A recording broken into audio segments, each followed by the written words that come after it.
Good Chair, morning. Excuse me, Mr. Hakoda. no, set to go.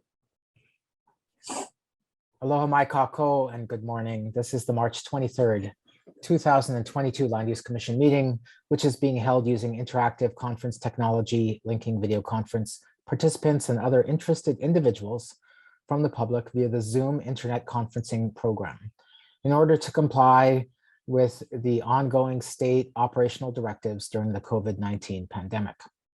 Members of the public are able to view the meeting via the Zoom webinar platform. For all meeting participants, I would like to stress the importance of everyone speaking slowly, clearly, and directly into your microphone. It is helpful if you state your name before speaking, as we generate the court transcripts from the digital recording of the Zoom meeting. So please be aware that all meeting participants are being recorded on the digital record. Your participation is your implied consent to be part of the public record. If you do not wish to be part of the public record, you should exit the meeting now.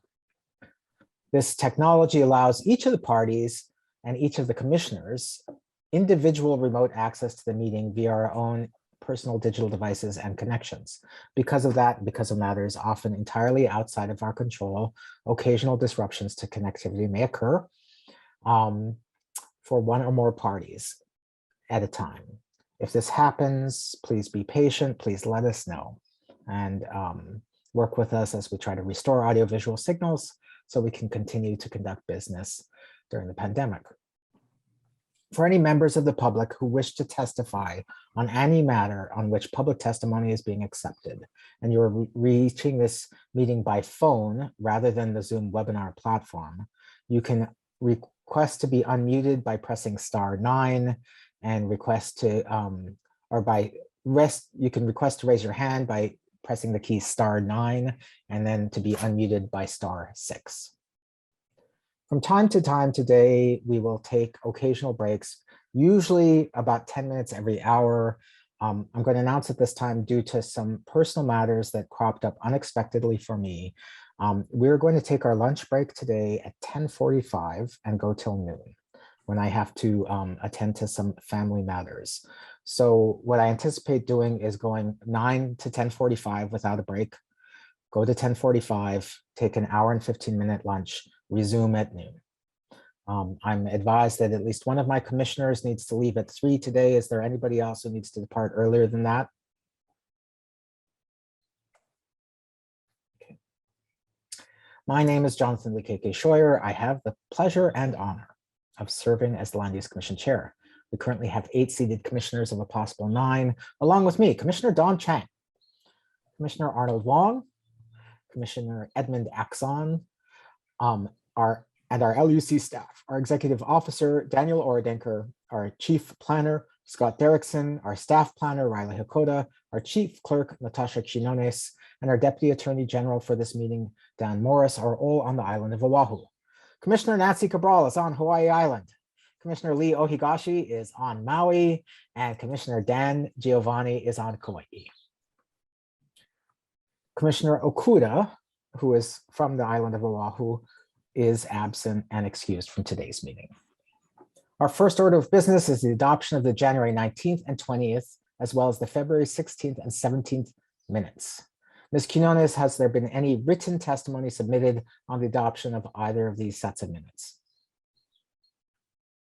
Good morning, Chair. No written testimony has been received on the minutes. Okay. Are there any members of the public who wish to testify solely on the subject of adoption of these sets of minutes? If so, please raise your hand using your raise your hand function. Okay, I see Nathaniel Kinney wishing to testify on the adoption of the minutes. I'm going to promote you to be a panelist.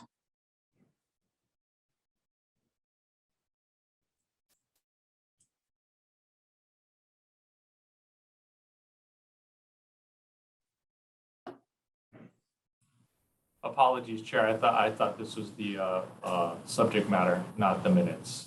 I will move you back into being attendee. Again, is there anyone who wishes to testify on the adoption of the minutes? If so, use the raise your hand function. Seeing none. During our last hearing, there were not enough votes to approve the minutes for January 19th and 20th. Today, we will take a vote on both sets of minutes. At the last meeting, Commissioners Okuda and Cabral were recused from the meeting on January 19th and 20th and the February 17th meeting, and so will not be voting on the minutes for those dates. With that said, are there any comments or corrections on the minutes? Seeing none, is there a motion to approve both sets? Commissioner Ohigashi. I'll move. Okay, thank you. And the bidder at table 15. Thank you, Chair. Commissioner Wong.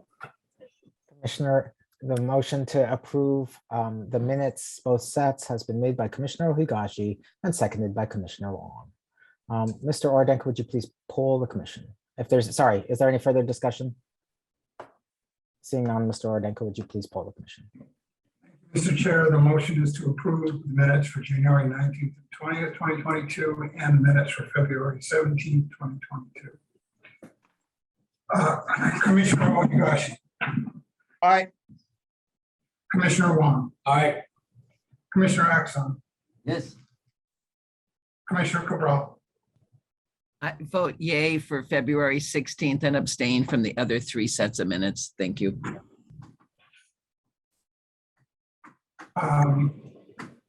Commissioner Chang. Aye. Commissioner Giovanni. Aye. Chair Schreier. Aye. Thank you, Mr. Chair. The motion passes unanimous. Motions pass unanimously. Noting the reservations or the comments from Commissioner Cabral. Our next item is the tentative meeting schedule. Mr. Ordenko, would you please continue?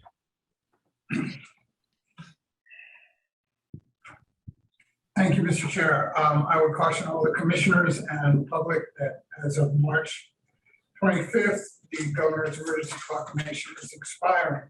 And the methodology for our meetings will change slightly. We will be able to have hybrid meetings where we do Zoom and in person.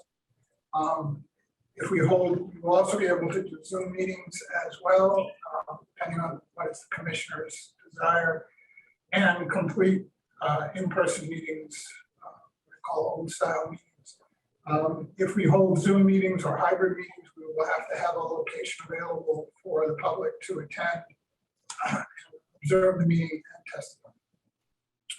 That being said, on April 13th, if there's need for a continuation of this matter or an adoption of order, we will be once again be taking up the KS Wyova matter on Oahu. On April 27th, we will be taking up the Church Hillbell matter on the Big Island.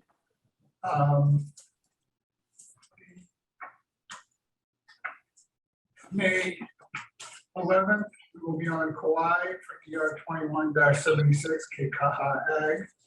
On May 12th, we will be on Kauai. We will receive a presentation on the public trust doctrine from our chair and recording it for posterity so that we'll have his wisdom with us forever. May 25th and 26th, we have open, but they are still potential meeting dates. June 8th, we have an administrative meeting to take up administrative matters. That will be either by Zoom or here on Oahu. And the rest of June is open currently. In July, we will be having July 27th and 28th, we will be having commissioners training. Right now, the rest of the calendar is in flux, and I would just caution the commissioners to keep the dates open until we hear more. Thank you. Thank you, Mr. Ordenko. Commissioners, questions for Mr. Ordenko?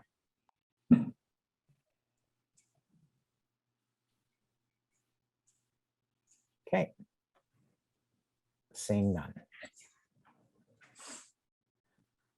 Our substantive matter of business in our next agenda item is docket number A87 610 Kamehameha Schools, Wyava, Oahu.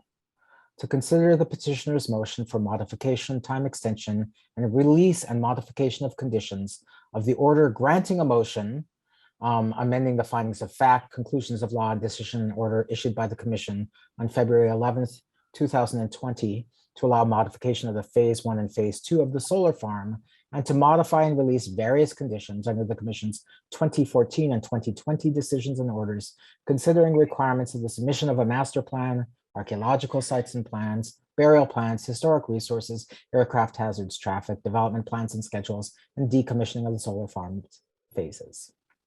Will the parties please identify themselves for the record, beginning with the petitioner? Good morning, Chair and Commissioners. This is Jennifer Lim representing petitioner or successor petitioner Kamehameha Schools. Okay. Good morning, Chair Onono Thone of Carl Smith Ball, co-counsel for successor petitioner Kamehameha Schools. Good morning, Chair Derek Simon, co-counsel for petitioner Kamehameha Schools. Anyone else with gas? We're good. Okay. County? Good morning, Deputy Corporation Counsel Brianna Weaver on behalf of the Department of Planning and Permitting, DPP. Do you have anybody with you, Ms. Weaver from DPP? Yes. Yes. Would you share their names for the record? I'm sorry. I have Franz Kranz and Dina Wong. Thank you. OPSD. Good morning, Deputy Attorney General Brian Yee on behalf of the Office of Planning and Sustainable Development. With me is Lorraine Maki and Rodney Funakoshi from OPSD. Okay. Let me next update the record. On December 10th of 2021, the petitioner filed its 2021 motion for modification, time extension, and release and modification of conditions, a certificate of service, a memorandum in support of the motion, an affidavit of Kamuela Cobb Adams and Derek B. Simon, exhibits 1 through 12 and appendices A through C. On December 15th, OPSD filed a request for an extension of time to respond. On December 20th, the petitioner filed a letter in support of the time extension. On December 22nd, the commission received the county's request for a time extension.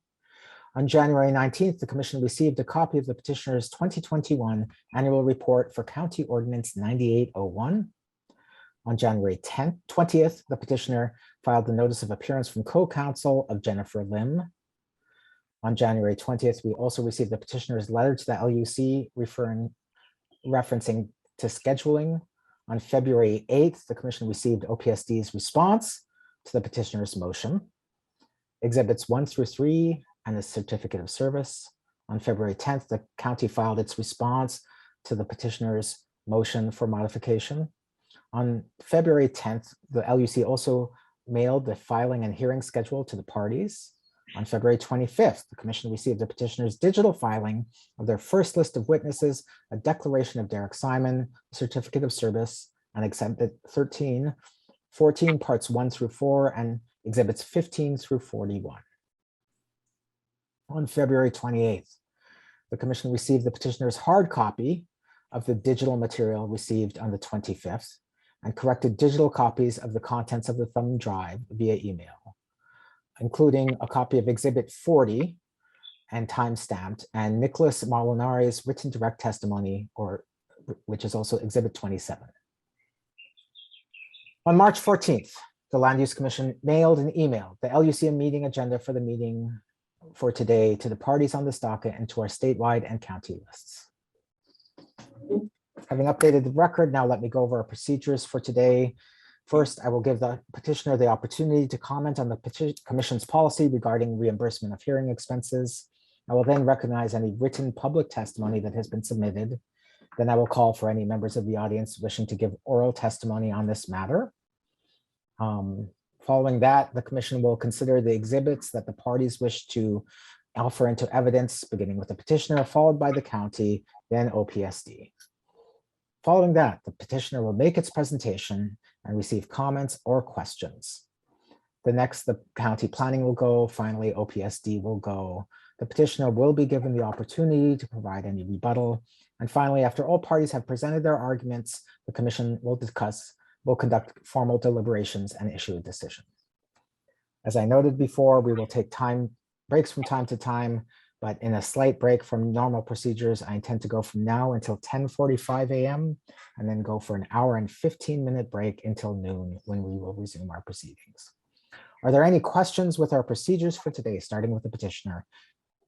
No questions, Chair, from petitioner. Thank you. County? No questions, thanks.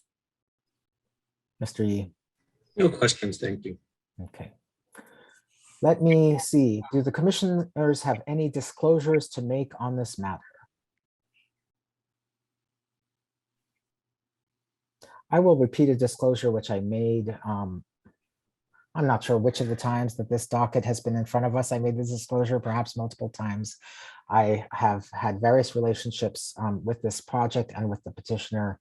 I worked for a postdoctoral year in 2002 to 2003 for Kamehameha Schools in the Land Assets Division. When I was with the Office of Hawaiian Affairs, I believe I drafted comment letters on a water use permit application for the previous incarnation of this development, water that was being sought for 2 golf courses, which is no longer part of the envisioned part of this development. If there's any objections or concerns with my continued participation in this matter, I will hand the meeting over to the vice chair to hear those concerns and make a ruling. Are there any concerns, petitioner? Petitioner has no concerns. Thank you. County? County has no concern. Mr. Yee? No concerns, thank you. Okay. Anybody else have any disclosures to make regarding this docket?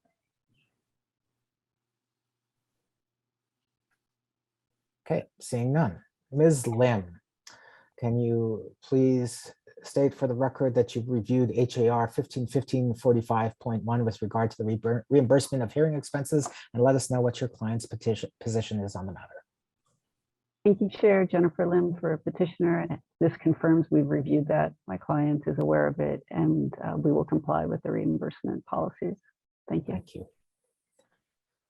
Okay, let's now go over written testimony.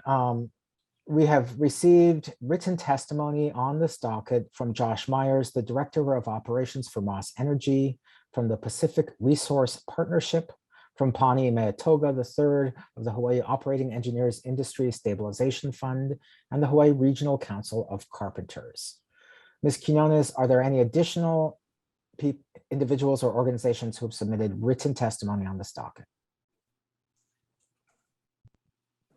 No, Chair, only the ones you listed are the ones that we received. Okay. And those written testimonies have been posted to the website and made available to the commissioners. Are there any members of the public who wish to testify on this matter, including presumably Mr. Kinney? If so, please raise your hand at this time, and I will admit you one by one into the meeting. When I admit you in, you will then be enabled to turn on your audio and video. I will swear you in, ask you to state your name and address for the record, and then offer you the opportunity to testify. After you've testified, you should remain on so that any of the parties or the commissioners can ask you questions regarding your testimony. I'm going to be admitting in order Nathaniel Kinney, Pani Meatoga III, Christopher Delaney, Cam Black, and those are the 4 individuals at this time that have raised their hands.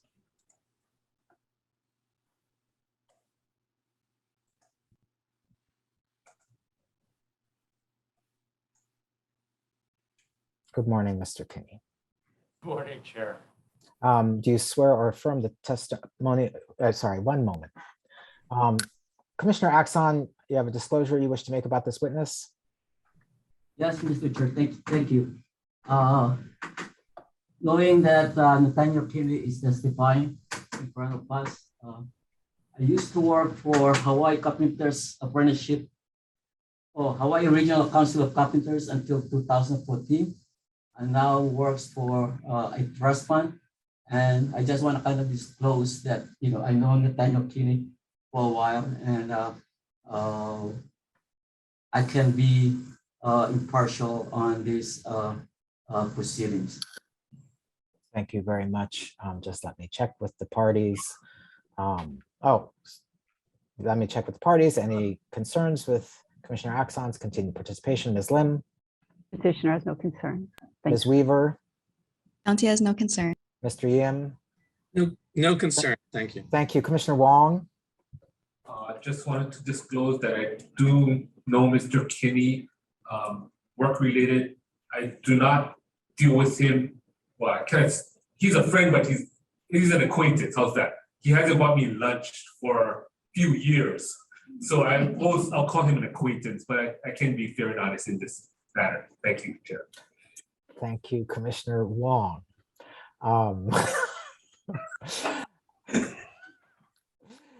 Any objections to Commissioner Wong's continued participation? Ms. Lim? No concerns. Thank you. Ms. Weaver?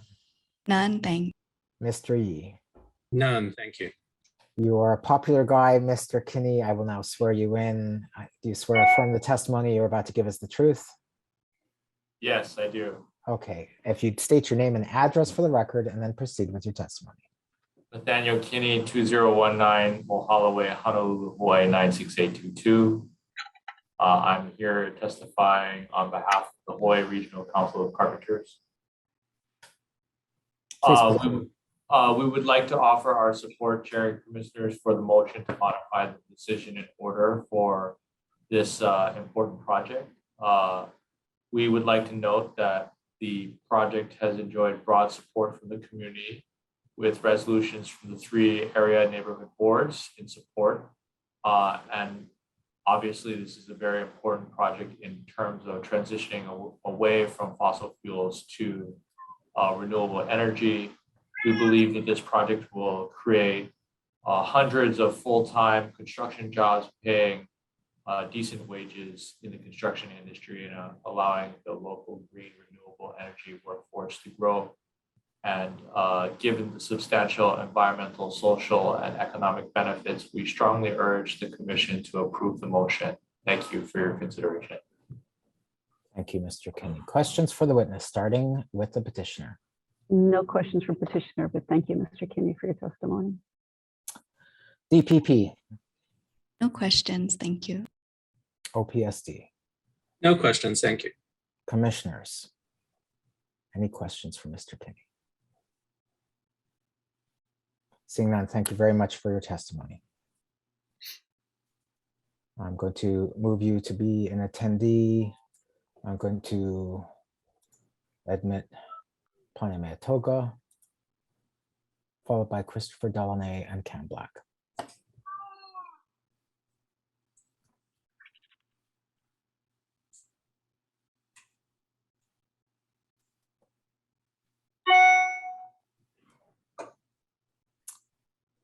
Aloha, Chair. Aloha, there you are. Do you swear or affirm the testimony you're about to give us the truth? Yes, I do. Please state your name and address for the record and then proceed with your testimony.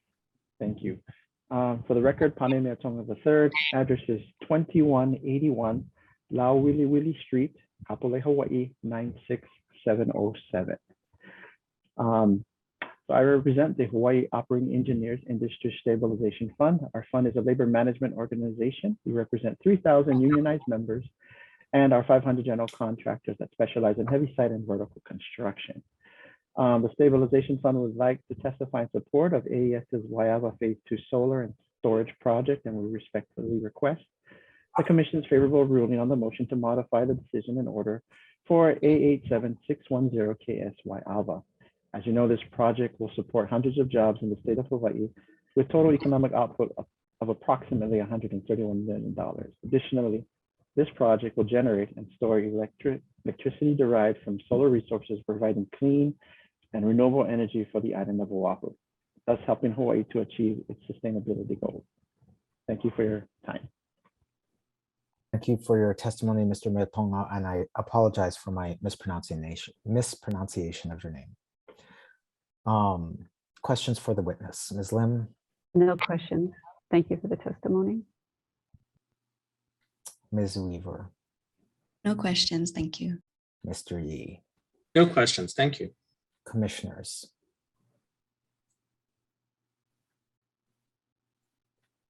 Seeing none, thank you very much for taking it. Oh, Commissioner Chang.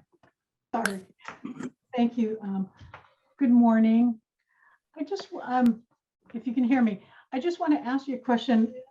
There seems to be great support for the solar project. Has your membership ever been posed questions related to the original master plan development of 7,900 homes? My membership, not to my knowledge. All right, thank you very much. Thank you, Commissioner Chang. Commissioners, any further questions for the witness? Seeing none, thank you very much, Mr. Maypong. I'm going to change you to be an attendee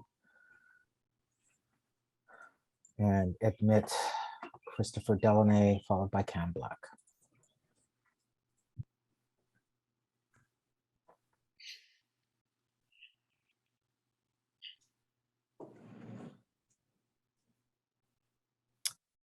Good morning. Aloha, Chair. Aloha. Do you swear or affirm the testimony you're about to give us the truth? I do. Okay. Okay, Christopher Delaney, testifying on behalf of Pacific Resource Partnership, 1100 Alakea Street, 4th floor, Honolulu, Hawaii, 96813. So Pacific Resource Partnership is in strong support of AES's Wyava Phase 2 Solar Plus project. We respectfully request the Commission's favorable ruling on the motion to modify the decision and order. This project is very valuable to our economy, both by creating new jobs and by creating infrastructure, which can help lower energy costs to consumers and businesses. Construction of this project will support approximately 565 jobs in the state of Hawaii. Also, when completed, this newly proposed solar project will be capable of generating enough energy to power approximately 18,000 homes. So this will bring us closer to achieving our goal, the state's goal of generating 100% clean energy by 2045. Thank you for this opportunity to testify. Thank you. Questions for the witness? Petitioner? No questions from petitioner. Thank you. Auntie, DPP, No questions, thank you. OPSD, No questions. Thank you. commissioners. Commissioner Chang, followed by Commissioner Cabral. Good morning, Mr. Delaney. As I asked the previous witness, has your membership ever been asked questions about supporting or the proposed master plan development for this property of 7,900 homes? Has your membership had the opportunity to be briefed on that plan? Not to my knowledge. All right, thank you very much. Thank you, Commissioner Chang. Commissioner Cabral. Yes, thank you. Thank you for participating. It's always good to hear from lots of people. My question, somewhat in line with this also. The original plan was for that 7,900 homes of various types and sorts. You have an absolute number there you gave us for how many jobs it would create if the solar project is allowed to be constructed. And my question would be, has anyone lately looked at how many jobs would be generated if this house project of 7,900 homes were to be considered again? Because clearly there's an apparent need for housing on Oahu. So I was just wondering if anyone has looked at that or just solely looking at the solar project at this time. Yeah, I'm not too, like I said in the previous question, I have no, I don't have knowledge of our membership being approached with the housing project plans for this area. And I don't know if others have been approached and consider the jobs, how many jobs that might create. So yeah, not to my knowledge, I don't know. No, thank you. And I appreciate your efforts to try and answer that was 34 years ago. Members present probably weren't either out of school, at least. I won't talk about diapers, but yeah, so thank you though. It's a long time ago. Thank you very much. Further questions for the witness? If I may briefly join my fellow commissioners, Mr. Delaney, I think what perhaps my fellow commissioners are getting at is that there is a trade-off, right? If we allow these solar farms to go forward, which will put Hawaii on its renewable energy pathway, there will not be housing developed on those lands for decades. It appears that there's a trade-off. Do I misunderstand what's in front of us? Do you believe? Sorry, are you asking me the question? I am asking you a question. Do I misunderstand that the Land Use Commission today really, and in this docket, allowing the solar project to move forward, to continue to move forward, does preclude housing being put on those lands? And I believe the Pacific Resource Partnership has been continuously vocal about the need for additional housing on this island. Yeah, we definitely need housing, of course. We need to address the affordable housing crisis, but with this property too, I think it's a good project because we need renewable energy too. And we have a deadline, an energy crisis, we have a deadline. And, you know, I think we need relief. Our consumers of energy need relief. We need to lower the cost of electricity for them. And we need to build these projects as soon as possible, especially if the coal plants are going offline. You know, I believe 2022, one of the Oahu coal plants will be going offline, or that's actually the goal. But anyway, we need to move forward with this renewable energy. And I think this is an excellent project. And like I said, it's going to have economic benefits for both people working on the project as well as consumers and so forth, and give us energy security in the state of Hawaii and help us to meet our clean energy goals by 2045. So strongly support this project. Thank you. Thank you. But I guess my question again is, are we facing a trade-off on this docket? Yeah, there's a balancing, and there's, you know, there's other places that we can build affordable housing too, especially around TOD areas and so forth. So we have to look at all this, and we have to have that balance. And I think this is a good balance to having this project up in this area, so we can meet our renewable energy goals and we can go to a cleaner economy. Thank you very much for your response. I really appreciate it. Anything further, commissioners? Seeing none, thank you very much for your testimony. I'm going to move you to be an attendee. I'm going to admit Cam Black.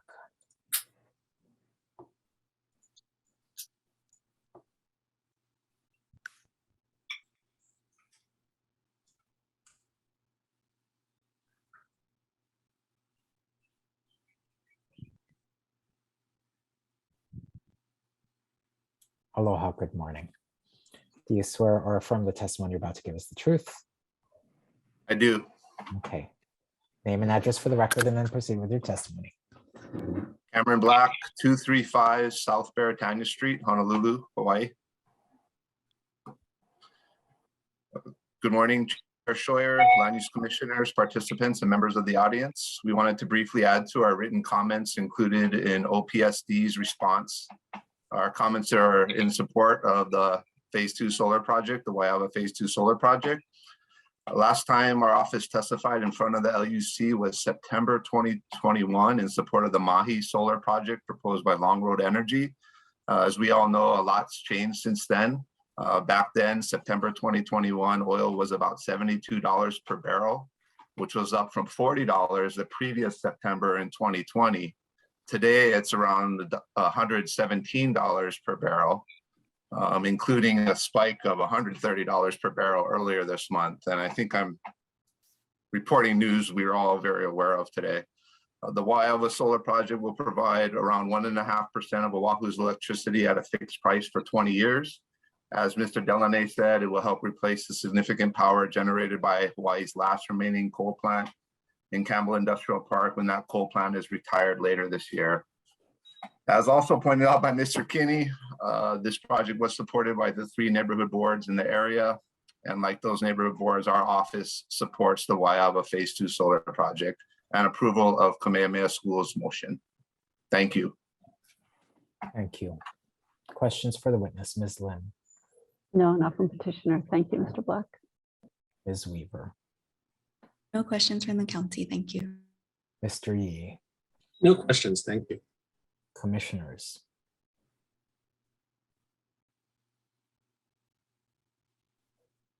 Any questions? Thank you very much for adding to your testimony. We appreciate it. Thank you. Are there any other members of the public who wish to provide testimony on this matter? If so, please use the raise your hand function. I can see who is in attendance and I can note that there's nobody calling in by phone. So use the raise your hand function. Going once. Seeing none. I'm going to close public testimony on this matter, and let's now take up admission of exhibits, starting with the petitioner. Ms. Lim, can you please describe the petitioner exhibits you wish to have admitted into the record? Sure. In the interest of not boring everybody to tears, I won't read the names of all of the exhibits, but I would You can ask, save that boring us for tears for later. oh, thank you. I would ask that all of our exhibits, so that's exhibits 1 through 41, that we filed, that those be admitted into evidence, please. Are there any objections from the parties?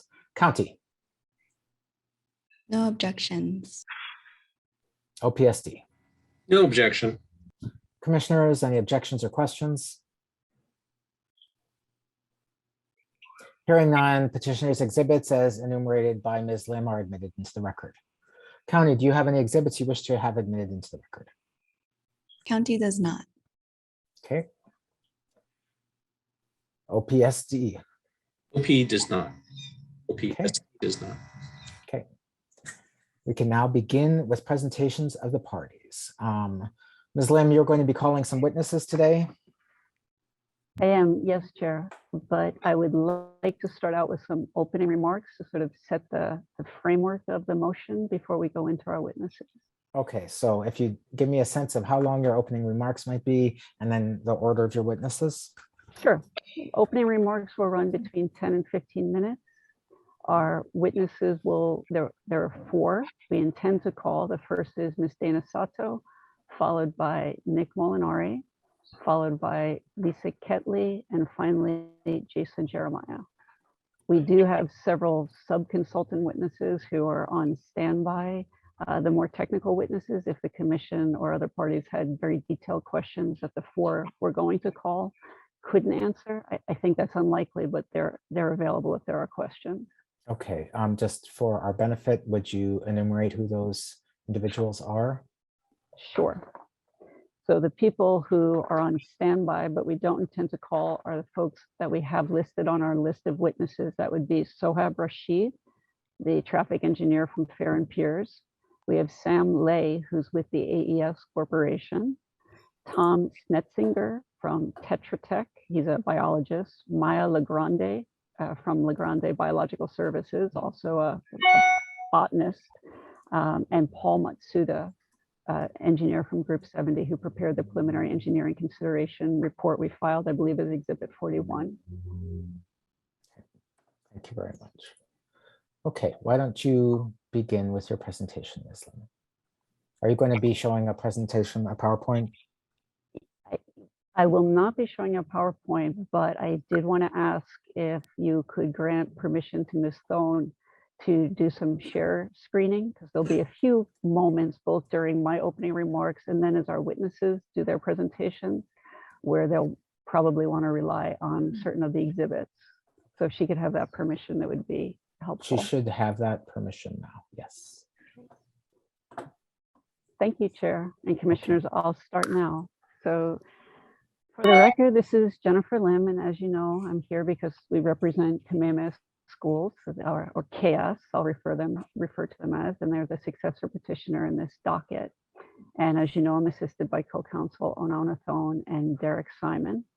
We are here in Kamehameha Schools offices at Kauai Plaza. We have our witnesses and we have certain other members of our team in adjoining rooms. If you happen to hear other voices, we're all together.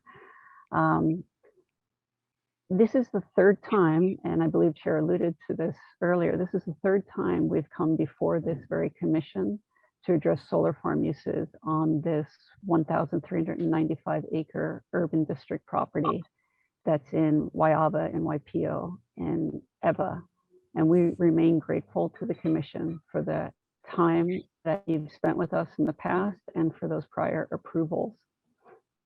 Several of you were serving on the commission in 2014 when you first authorized Kamehameha Schools to use approximately 655 acres within the petition area for solar farm development. So this is that decision in order from 2014, which, like I said, several of you were on the commission at that time, but not all of you. And we're going to go to Exhibit A of the petition. So this is the approval that's in place right now. As you can see, Exhibit A shows two areas that the commission approved. So within this larger 1,395 acres, the commission approved the phase 1 site, which is approximately 387 acres for solar use, and approved the phase 2 site, which was about 268 acres for utility scale solar use. And the commission's approval in 2014 said that utility scale solar could stay on that property until November 26, 2049. I think all of you were on the commission when we came back to you in 2019 and wrapped it up in 2020 to request some changes to the phase 2 site. So that's not the site that we're here to talk about today. And that was so that Wyava Solar Power LLC, which was a Clearway Energy subsidiary, could develop their solar farm, which was a little bit different than the solar farm that you all had approved in 2014. And we told you when we were here in 2019, you'll see us again because we need to come back and we'd like to do a refresh on the phase 1 solar site. And so today's that day. We're here today for our motion for modification, time extension, release and modification of conditions. And the solar farm developer who will be utilizing the phase 1 site, should you so approve, is Wyava Phase 2 Solar LLC, which is a subsidiary of the AES Corporation, which I assume is why many of the public testifiers referred to AES and referred to the project as the AES Solar Farm. So they're going to develop their project in the same area that you all approved for solar farm in 2014. So you could say, as I think maybe you were intimating, why are we bothering you with motion after motion when you already approved us for this use in 2014? And that's for a couple of reasons, primarily because that original developer in 2014 was SunEdison. And SunEdison was going to develop both of those large utility scale solar farms. But SunEdison ran into a great deal of trouble. This commission worked efficiently and diligently and did grant the approval. But unfortunately, when HECO went to the Public Utilities Commission didn't approve the PPA that SunEdison had with HECO. And unfortunately, the SunEdison project didn't go forward. And in fact, SunEdison went bankrupt. So what that meant is that Kamehameha Schools had this land with these two large areas that you all approved for solar farm uses, and we didn't have a solar farm developer.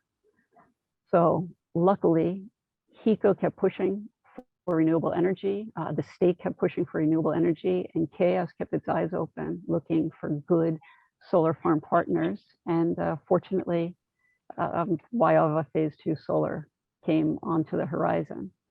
What Wyova Phase 2 Solar wants to do is develop a 30 megawatt alternating current, 60 megawatt direct current photovoltaic system with a 240 megawatt hour battery energy storage station in the phase 1 site.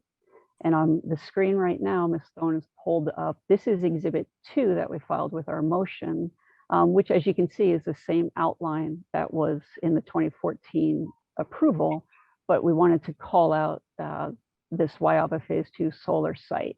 And you can see, although it's in the same location, there's two separate areas. And you can see that because one of the areas is shown in crosshatch, you know, the little checkerboard part.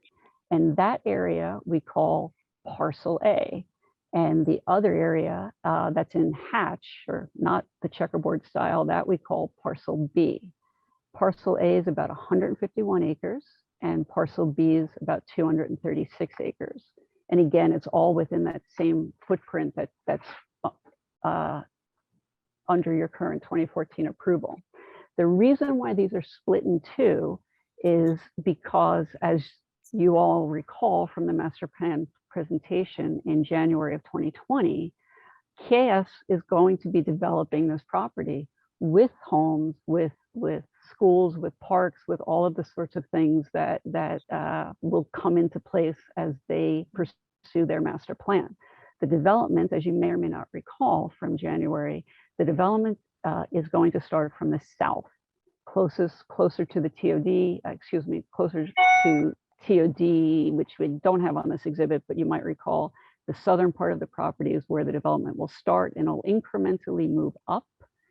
So parcel A, when KS and the Wyava phase 2 solar negotiated their arrangement, part of the deal is that parcel A has to be fully decommissioned and gone by the end of 2044. And that is so that parcel A, the crosshatch part, doesn't impede Kamehameha School's progress as they continue to pursue the master plan development. Ms. Lim, I'm sorry, I just want to, there's a binging and that's either occurring from the Land Use Commission offices or your location periodically. It seems to be like an alert on emails or something. Is it possible to have that? I've been hearing it too, Chair. I know it's not coming from my computer. Okay, whoever it is, it would be helpful for the recording of this record. I apologize, Ms. Lim, please continue. Not at all. Thank you. So just to wrap up on that, the reason why this is different from what you all approved in 2014 is that this parcel A section is going to be decommissioned actually earlier than the current approval. It's going to be decommissioned 5 years earlier than what you already approved. The parcel B section is going to stay in place if you approve a little bit longer. So it would stay in place until 2054, be fully decommissioned by the end of 2054, again, so that this solar farm doesn't impede the progress of Kamehameha School's development of its master plan. So that's the solar farm. And in addition to kind of the big picture requests that I just articulated, our motion also requested some amendments to certain of the conditions that were imposed in 2014 and the release of 2 of the conditions that had been imposed in 2014. And there's a few reasons why we asked for modifications. Primarily, that 2014 approval, as I already said, applied, there was one developer and they were going to be developing both solar farms. So when you set those conditions, the conditions said, okay, for phase A, you must do X, and for phase B, you must do Y. But now we know the project that the 2 solar farms have been bifurcated. There's 2 separate developers. We saw Clearway right before the pandemic, and today we have the Wyava phase 2 solar developers. So the conditions need to be cleaned up so that the conditions that are imposed on this matter apply just to this phase 1 site, and the same way that the Clearway conditions apply just to the phase 2 site. And then there's a few other, really they're almost housekeeping amendments that we requested to the conditions. And our proposed modifications are all in table 1 in our motion that starts at around page 10 of our motion. But let me give you an example of what I mean by kind of cleanup edits. In 2014, at the point that you issued the decision order, there wasn't yet an archaeological inventory survey that covered all 1,395 acres. There was one in the works, but it hadn't yet been finalized or approved by SHPD. So when you approved the solar farms, you said, hey, we're approving this, but solar developer Sun Edison, you cannot go forward with construction until the archaeological inventory survey has been accepted by SHPD. So that condition is still out there, but it's kind of moot at this point because not only has the archaeological inventory survey been completed, it's been accepted. I just heard that too, that ping. The archaeological inventory survey has been not only completed, it's been accepted. These are all filings that are in the record. And in fact, the preservation plan has been prepared and accepted by SHPD. So that's an example of a kind of cleanup condition that we were seeking to amend, just basically to reflect the fact that some things have been done since 2014, and so the conditions should kind of keep up with the times. There were two other conditions, one of which said that KS had to file a map and meets and bounds of the two solar areas. That's been done, so that's why we requested release of that. Another condition from 2014 was that Kamehameha Schools had to provide a master plan and a schedule for development. We did that. As you know, that was filed in October of 2019. We had a pretty extensive presentation from Walter Timas from Kamehameha Schools in January 2020, so we sought a release from that. So all that's in our motion. But after we filed our motion, the Office of Planning and Sustainable Development, they filed their response. And in their response, they had a list of conditions. And we took a good look at those conditions because some of them were a little bit different than what we had proposed in our motion. And we looked at them and conferred with KS, worked a little bit with OPSD on language. And I have to say, I'm very grateful and pleased to announce that OPSD and KS were able to file a stipulated proposed conditions of approval document, and that's Exhibit 40. And you can see from this, if we just page a little bit more quickly, there's some items in here like the revised master plan. This would be a condition that wasn't reflected in our motion, but is something that OPSD recommended and that OPSD and Kamehameha Schools have agreed to. Certain other items like condition 3, I had mentioned the archaeological inventory survey edit that we sought to make, and OPSD said, well, okay, that makes sense, but we want to know there's going to be compliance with the preservation plan, etc. So just in general, if you go through that exhibit, you'll see that these conditions are targeted just to the phase 1 site when they're conditions that relate to solar farm uses, and other conditions that are more general, such as the master plan condition that would apply to the entire petition area. There's an additional decommissioning condition. Again, it's a little more refined than what the commission had imposed in 2014, and it better reflects what the state office, the Hawaii State Energy Office had recommended. And for the first time ever, there's now an extensive wildlife protection condition. Even though it's the same land that we've talked about with you several times before, this was a recommendation, and Kamehameha Schools is willing to accept these conditions if the commission is to grant this motion. So that's where we are on the request that we made. In terms of our meeting the standard, as this commission knows, a motion to amend an existing boundary amendment, so an existing decision order must meet the good cause standard under Hawaii Administrative Rules 15-15-94.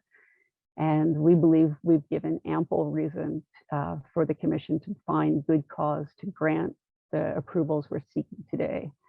It's not only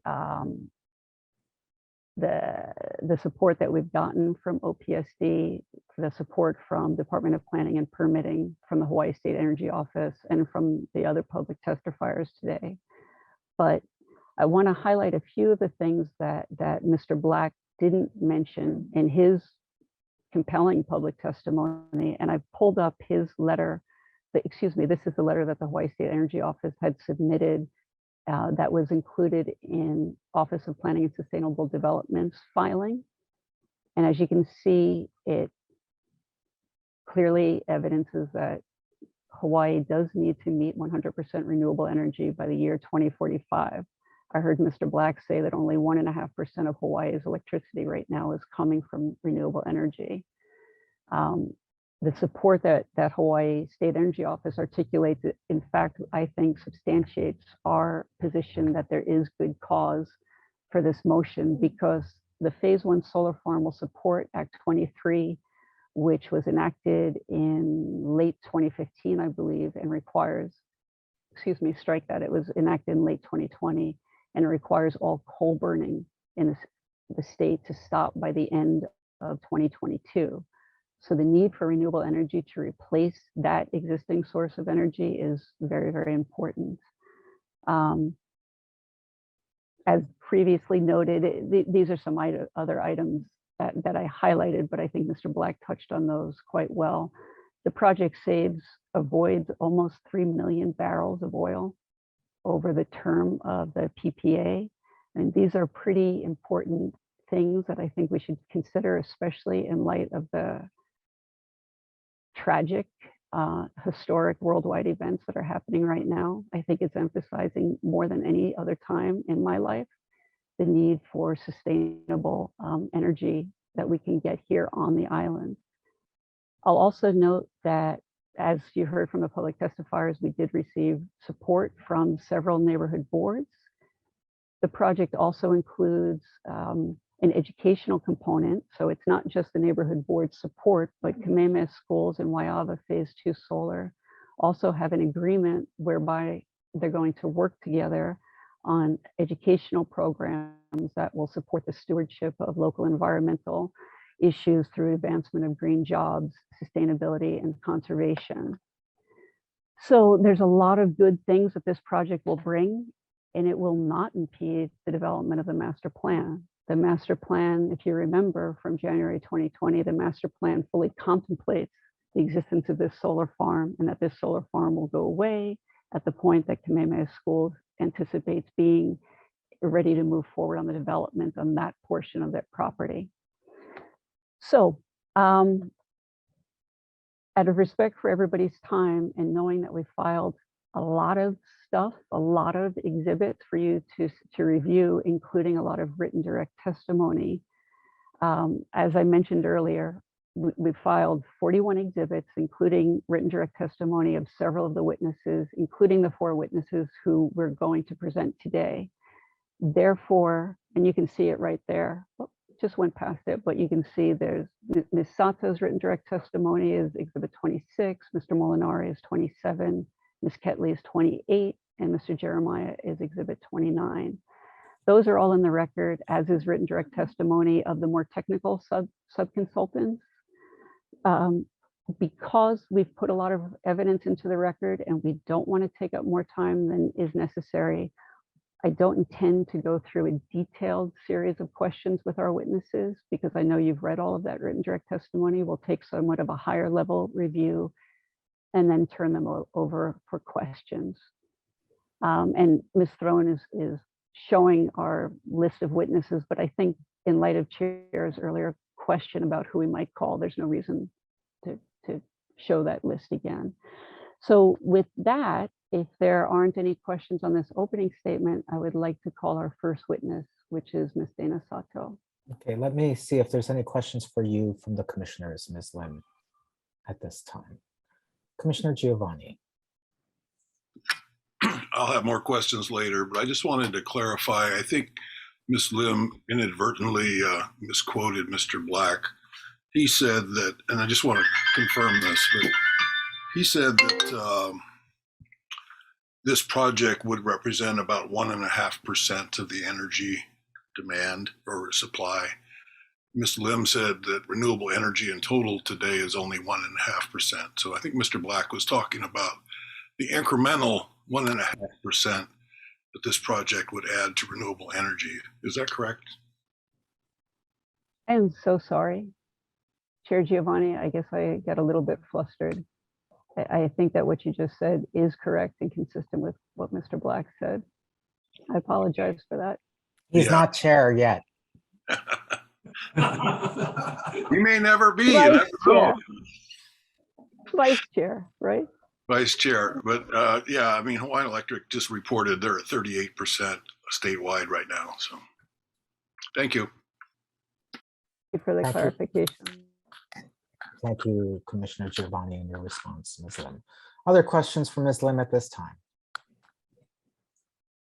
If not, let's bring in Ms. Sato. Good morning. Do you swear or affirm the testimony you're about to give is the truth? I do. Okay. Good morning, everyone. You're a witness, Ms. Lim. Good morning, Dana. Good morning, Dana. You've been before this commission before, but if you would just refresh the commissioners, please, on who you are and what you do at Kamehameha Schools. Certainly, my name is Dana Sato. I am currently the Director of Leasing and Transactions.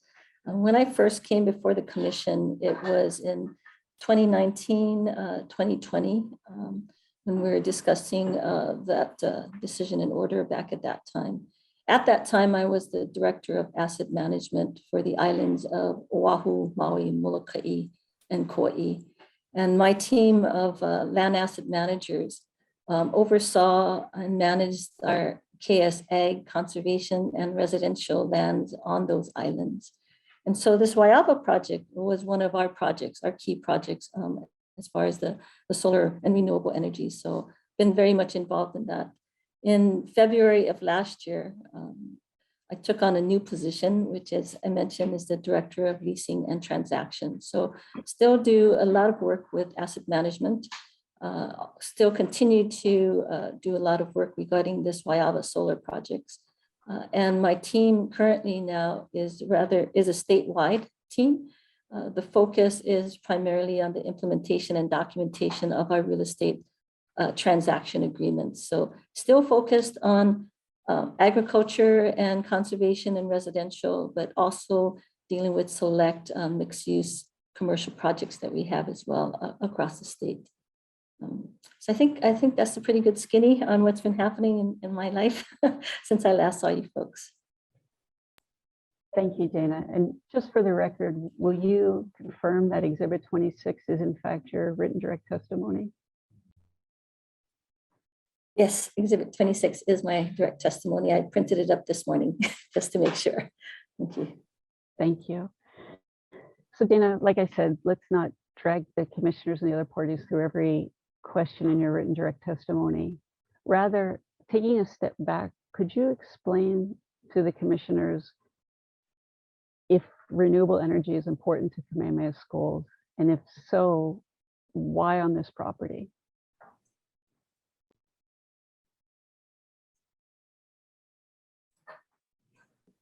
I apologize for the delay. I'm trying to, I find my hands shaking so much as I'm preparing for my testimony here that I can't hit the mouse and I can't seem to get to the space bar to take the mute off. So kalamai for the delay and the timing for that. KS, as all of you know, is not a developer that comes in and out, and we're not actually true developers either. We are a perpetual educational trust. And so our focus when we're talking about planning and development, our focus is not about what's happening in the here and now, although we're impacted by the here and now, but our focus and our planning is always looking several generations ahead. And so as we look at renewable energy, and as already been testified from the additional attendees through their written as well as their oral testimony, there are definitely things that are so important about renewable energy that it is one of our key goals in our portfolio is the focus on renewable energy. So renewable energy, as we look at it, falls into three sort of simple categories. And I call them simple because it's so apparent in our discussions today and in our previous appearances before you folks. First of all is obviously the environmental benefits that we've gone over quite a bit. And as a Native Hawaiian organization, we all know the importance for our Native people as it ties into Aina and the environment. And so this is an opportunity for us to contribute toward the taking care of our Aina and our environment and our people.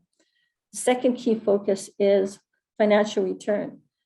KS is always looking for the opportunity to develop our financial return on our KS lands, as long as they align with our KS value and our KS purpose, which renewable energy falls directly in line with. It provides us financial revenue that allows us to then contribute that to our financial endowment, which, as we know, leads into the third benefit, which is our educational benefit.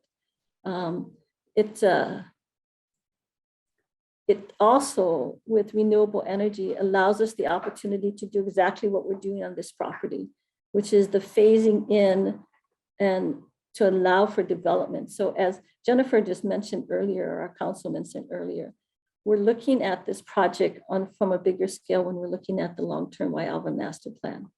We start from the bottom, working our way up, and in the meantime, we allow our land to do what our lands have always done for us as a Native Hawaiian people, which is to provide for us until that right moment for it to provide in another way. And that's what this is doing. It allows us to phase in our development in our phase A and our phase B down below in the south, at the same time allowing us to capture the energy and the revenue that we need to support our educational programs. And in the timing when it's the right moment, it allows us to then remove those solar projects, bring in and continue the phasing of our larger Wyava master plan development. And so allows us to be able to capture all that the INA has to offer to us.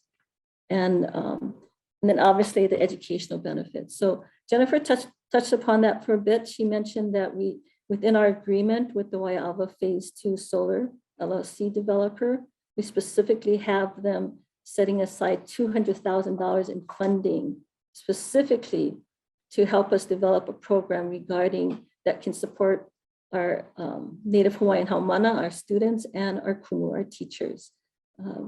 And separate from that, if I know that one of the things that I asked Jennifer to include as an exhibit to the to our motion was exhibit number 39, I think it is. That's correct, exhibit 39. Yeah, thank you. And I call your attention to page 13 of exhibit 39, which just emphasizes the amount of educational spend because we are a perpetual educational trust. So in our last fiscal year, we spent $438 million on educational spend. People will ask, where did that money come from? Part of that money comes from the fact that we need to be able to generate financial revenue off of our lands. And so the monies that we receive through this renewable solar project contributes directly to this educational spend. And as you can see through that spend, we've touched 42,599. From that spend, percentage of it, obviously, you see 231 million goes to support just our campuses and preschools, but 102 million go to support our community education, our scholarship programs, our community investing with partnerships. We need to be able to generate money, but at the same time, if it matches our values like these renewable energies, that's exactly where we want to be. So is renewable energy important to us? Yes, it definitely is. Is this project important to us? Yes, it definitely is. Thank you, Dana. That response covered a range of things I'm sure commissioners will have questions on. I want to telescope down to a topic that I anticipate there may be some questions on, and that's the Wyava master plan. All of these commissioners were there in January 2020, but whether they need a refresh on the Wyava master plan, you talked about it a little bit, how it's starting from the south and moving up, but would you please give the commissioners a little more information about the master plan and the status of KS's work toward that master plan at this point? Sure, I'd be happy to. So in October 7th of 2019, KS actually submitted to the LUC our updated master plan and our updated schedule. And what also happened was in January of 2020, one of our hearings with the commission, Walter Thamus, who is the managing director of our commercial real estate division, and it's his team that is overseeing the Wyava master plan. He did a presentation before the LUC, and he did a PowerPoint presentation before the LUC. Jennifer covered some of it, and I covered a little bit of it, but I wonder if maybe, Winona, if you could put up exhibit, I think it's 37, which is the one that we saw earlier that has different phases, because I think that would be important, again, for us to go through that with the commissioners. So as we look at, is this 37? So is it 38 then maybe that I was looking at? I'm sorry. Yeah. Okay. Sorry about that. But what we're looking at for this project is Number one is our phase A. As all of you folks know, there is a deadline set for us to begin phase A and our backbone infrastructure. We are working very hard to do that. We have retained consultant PBR to begin some of the initial next steps for us as we work on the EIS, the State Land Use Commission, district boundary amendment, and our rezoning entitlements process. Initially, where PBR is starting off with is our community engagement and our community outreach plan. We've also been working very diligently with our state and county agencies regarding access, sewer, and water. As an example, with the City Environmental Services Division, they specifically asked that we retain a consultant. And so we retained an engineering consultant to put together an off-site wastewater study. We've also gone before, the other thing is we work with the Board of Water Supply. We've agreed on and are working with them on a location for a 10 million gallon reservoir site. We've also confirmed with our water resources for our entire project. We've worked with Seaworm and have 4 wells that have been confirmed for the project. So we've been definitely moving along, putting a lot of work into meeting the deadline that has been placed to us by the Land Use Commission. And so that's our phase A. And as you can see from the exhibit in front of you, there are different phases. So we're, Onana right now has her cute little hand going round and round over. That's our phase A. The next section up above is our phase B. And then you'll see to the left of that is the brown area. And this is where our phase 1 solar site is. And as Jennifer mentioned before, that brown area right there is actually where what we have identified as our parcel A, which is 151 acres of the phase 1 solar site. And that section is not set to go into development, and that's our phase C until after 2044, which is why we have the decommissioning set for December 31st, 2044. And then when you go up to the right of that, that brown area, you have that pink area. This is our phase D. Then you have the purple area, which is our phase E. And where Onana was just kind of going and whipping around here is actually the shape by which our parcel B is. So this is what the commission has already previously approved as the upper section of the phase 1 solar site. And as you look at that, you can see that phase D and E will be are part of parcel B, and phase D and E are not scheduled to get to, let's see, I think for phase D, our infrastructure we're looking at is starting in 2060. And for phase E, our infrastructure we're looking at is 2066.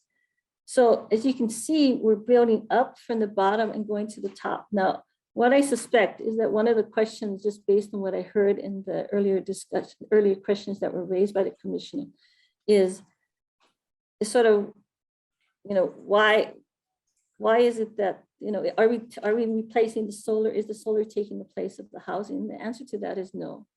The reason that we have to start from the south is because of access.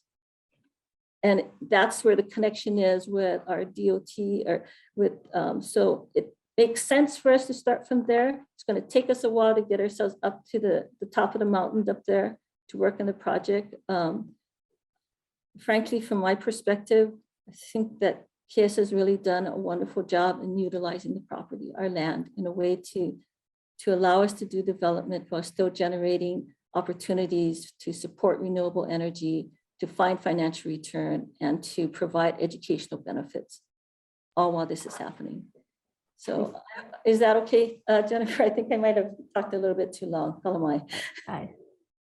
Thank you, Dana. And for the record, that's exhibit 37 that Onana has on the screen. And that's actually one of the same master plan exhibits that was submitted to the commission back in October 2019. And I see it's got the TOD circle. That was the TOD circle that I was looking for on an earlier exhibit. So you're explaining, Dana, that that's why, one of the reasons why development plans, you plan to have the development starting from the south of the KS property. Dana, you alluded to this, but let's just get it on the record to be crystal clear. There's a infrastructure deadline that was imposed under the last decision in order that this commission issued. That was the Clearway decision in order that came out in early 2020. Do you recall what that infrastructure deadline is, or would you like me to read it to you? I can certainly recall the date. It's December 31st, 2030 is the infrastructure deadline. And it was referred to as the backbone infrastructure for phase A. So the very south portion of the Wyava master plan that we had up on the screen just a little bit ago. Yes. Great, thank you. And I think you need to go on mute. Sorry, I was hearing an echo because we're in the same room. Apologies to the other folks on this call. We couldn't hear it.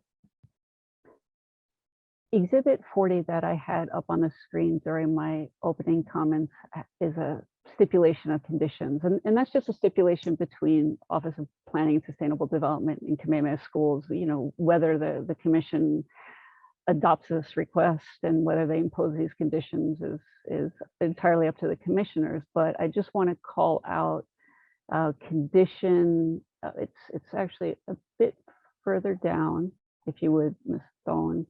And it's that one, the infrastructure deadline. I think we just scooted past it.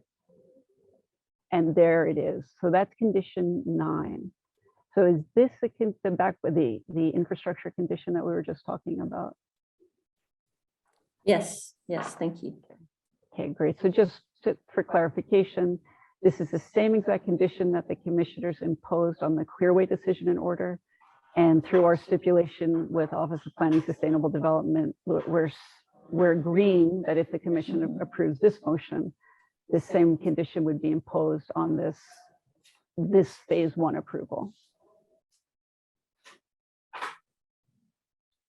Let's turn back to kind of the nitty-gritty on the solar farm. Let's talk about decommissioning. What are Wyava Phase 2 Solar LLC's decommissioning obligations to Kamehameha Schools? I'm chuckling because actually if you kept that exhibit 40 up on the screen, the decommissioning was actually the next paragraph. And it is consistent with what we had agreed to, which is that at the time of decommissioning, the decommissioning would be following their operational timeframe, and within 12 months of that period, they have to remove all structures above the ground as well as below the ground. And the structures would be everything that we would normally expect, which is the modules, the batteries, the transformers, the substations. So that's exactly, and in addition to that, I guess, which is we also put into our agreement with the developer, Wyava Phase 2 Solar LLC, that they need to provide us with decommissioning security, a letter of credit for 100% of the decommissioning costs, so that we can make sure that if something happens, that we will definitely be able to take care of the removal of the structures. Thanks, Dana. I guess my last question for you would be, is there anything else you want the commissioners to know about this property, this project? Any last comments you want to give before you start hearing questions from others? I think if there's, and I've been working on this project for a few years already, and we're really excited about it. This developer has been a good partner with us. We really foresee our ability to just be able to meld everything that I just presented in today's testimony. This project really has a way of just utilizing our land and being honorable to our INA for that use, and also being able to honor all these other benefits that come from it. And so I truly hope that the commission feels comfortable in approving our motion and feels comfortable in approving and accepting the Exhibit 40, which is the stipulated conditions that we've agreed to. We really do mahalo the Office of Planning and Sustainable Development. Oftentimes we find ourselves knocking heads with them.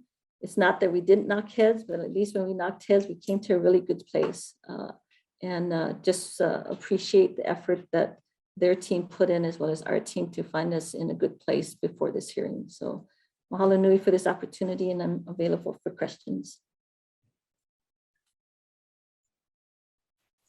Thank you very much. The parties and then the commissioners. So we're going to start with the Department of Planning and Permitting. Do you have questions for the witness? We have no questions, thank you. Okay. OPSD. And maybe I'll start with a question to Ms. Lim about an appropriate witness to ask. There has been an issue raised regarding condition 10, relating to whether the proposed condition 10 would somehow absolve Kamehameha schools of performing a supplemental EIS. Is this the witness I could ask a question on as to her understanding of condition 10? Thanks, Mr. Yee. I would say that that is a question that Ms. Ketley, who would be our third witness, would be more appropriate to respond to. And of course, I could present legal argument or position on that as well, but not Ms. Sato. Okay. So the question, just so if I could just take the opportunity to say, is whether it is the intent of condition 10 to absolve Kamehameha schools of an obligation of any existing obligation and under chapter 343, again, under chapter 343, to perform a supplemental EIS if required by the statute. I think if you frame it that way, so you're not asking for a legal conclusion, you're asking whether Kamehameha schools is somehow trying to avoid the preparation of a supplemental EIS, if in fact that's required by law. And if condition 10 is somehow trying to find a loophole, I think Ms. Sato could answer that question. Thank you very much. Ms. Sato, did you hear that question?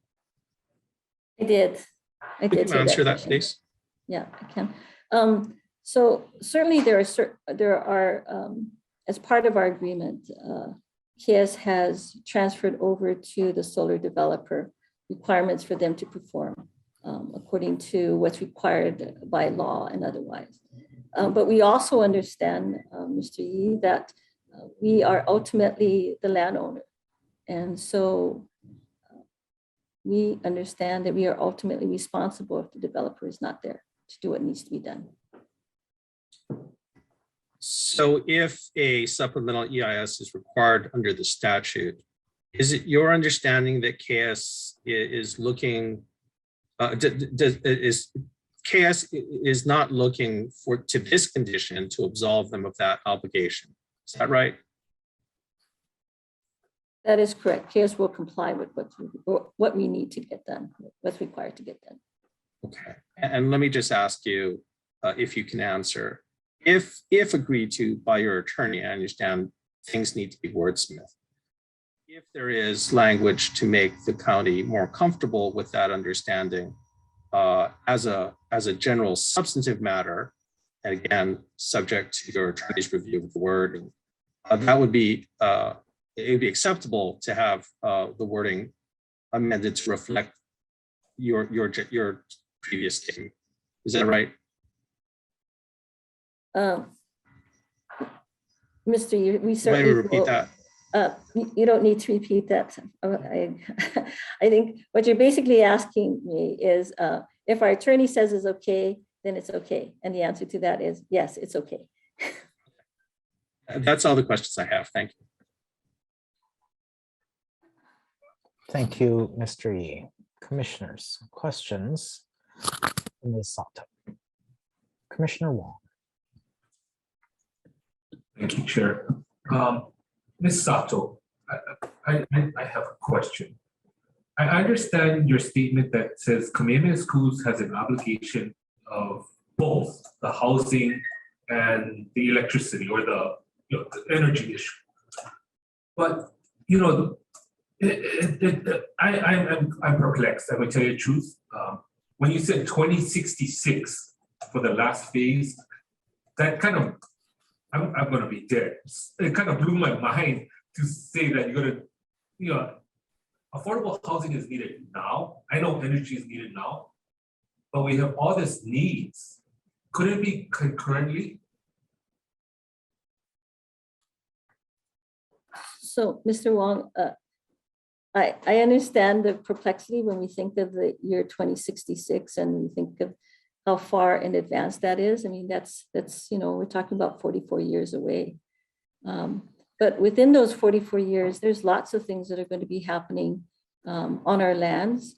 And I suspect that there's also other projects that are be busy working on this. What we're doing is we're allowing the time for us to be able to meet the deadlines that even the LUC themselves, you folks have put before us. Phase 1, phase A, things are happening already.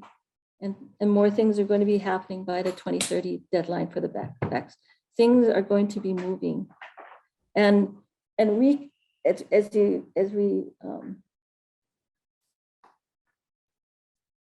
if things could move faster, they would. But the challenge is that right now, this is as we work to our plan, this is what we offer. It's not that far off in the future. It gives our lands the opportunity to sort of to get itself ready, and there's a lot that needs to be done in order to get this development done, the master plan. So the other question I have, and sorry, it's just bugging me, you may not be the correct one to ask the question, but this is the affordable housing issue. And you said phase 1 is starting already, or phase A, sorry. And then you're gonna go all the way to 2066. As you know, in the news recently, you have the issue about the Red Hill issue and the water, the aquifer underneath the Red Hill. So what would happen if, let's say, Board of Water Supply says, show me the water, like how Maui, you have to drill a well that's different. Wouldn't that, change the whole plan? I mean, how would this affect everything? So I guess first of all, is just that what I had mentioned earlier is that at this point in time in our conversations with Board of Water Supply with CMERM, we actually have confirmed our water resources for our entire project. So we're in a different category than those new projects that are coming up that still have to fight and go through that. What's happening at Red Hill is extremely painful to everyone. And people may think that this doesn't have an impact on projects, but it has, as you mentioned in the newspaper, but just the long-term impact that it has on our INA and our people is tremendous. And let me take a step off of that soapbox, because I can certainly get sucked into that. But what you're actually discussing is issues that may come up in the future that we haven't planned for. We're trying our very best right now to plan for everything. And when we look at this solar project as an example, we're able to contribute to the state, but also to the people, and also just the environmental benefits is outstanding. And it's our way to be able to contribute to that too. And that's something that we know is a given and can happen today versus, and we're trying to prepare the best that we can for what might be unsuspecting things that pop up. I'm just thankful that our team has been, our commercial real estate team managing under Walter Themis was able to at least get the water issue resolved, unbeknownst to us that this Red Hill issue was going to pop up. But there is always going to be unexpected things, and I appreciate that recognition. Ms. Sato, I just want to say thank you, because it makes me feel better that this issue has been resolved, especially the Red Hill, not the Red Hill, but the water supply for your plan. It's just in the future. I know that future Chair Giovanni will review it too, because I won't be here, but I just want to say thank you. Thank you, Chair. Thank you, Mr. Wong, Commissioner Wong. Commissioners, questions for Ms. Sato? Commissioner Cabral. Yes, thank you, Ms. Sato, for the information. And I'm trying to, had so much data here with so many years of information. So as I understand it, Kamehameha Schools was not the original owner, developer, or the party that got the petition back in 1988. And I'm looking through my notes, of which I printed only some. What can you update me? What year did Kamehameha Schools step into this position? You or Ms. Lim know that? Yeah, maybe Ms. Lim can help me along with that. And I'm wondering, when you say step into this position, are you saying when we actually? The landowner. When did Kamehameha become the landowner? We've always been we've always been the landowner for this for these lands. Yeah, Commissioner, I think what you may be referring to is the fact that we did have developers over the years that we had negotiated agreements with that were supposed to be moving forward with things. So I believe like the 1988 stuff. Thank you. Thank you for the clarification. I knew there were other names involved with the initial petition. Okay, so so as the landowners, though, when you made arrangements with other developers to step in, whatever action they took, then I would assume that you folks inherited that position or had to maintain that position as the landowners. So I'm going to go back to the housing, because housing is kind of my thing. And I do want to somewhat, my understanding is you were not looking at 7,900 plus houses, all affordable housing. You were just looking at housing in general, correct? Is that correct? It's not all affordable housing, all low income affordable housing. Is that correct? The original plans were for general housing, not just affordable housing.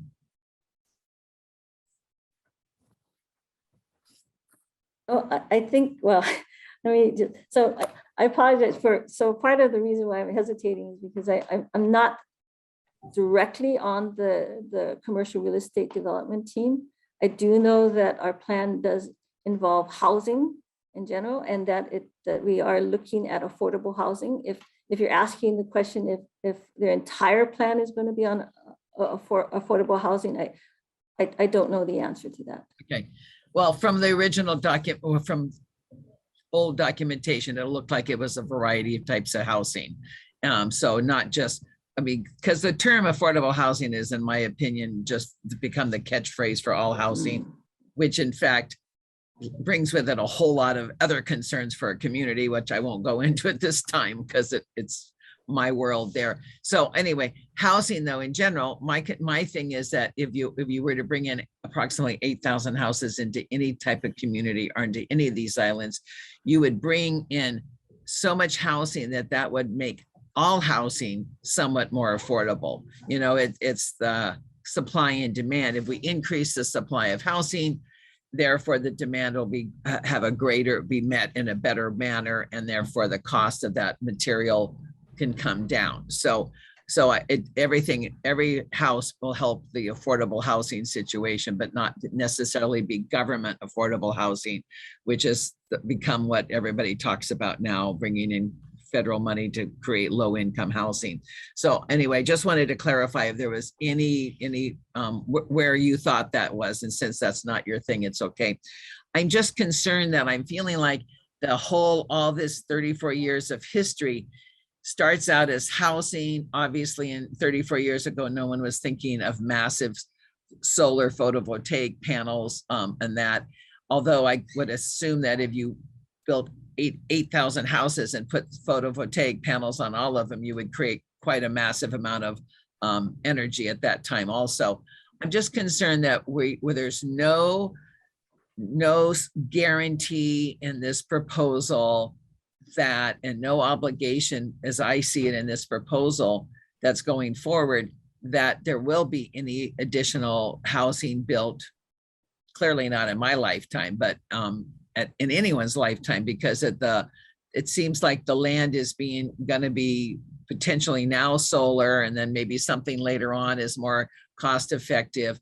And I'm just concerned that we're getting away from what the LUC, your developers, your partners, and the LUC and the community that supported this years ago all thought that this was going to bring in housing to a community. And now we're doing kind of the shell game, and it's all being changed and potentially changed forever with no ability to go back to housing.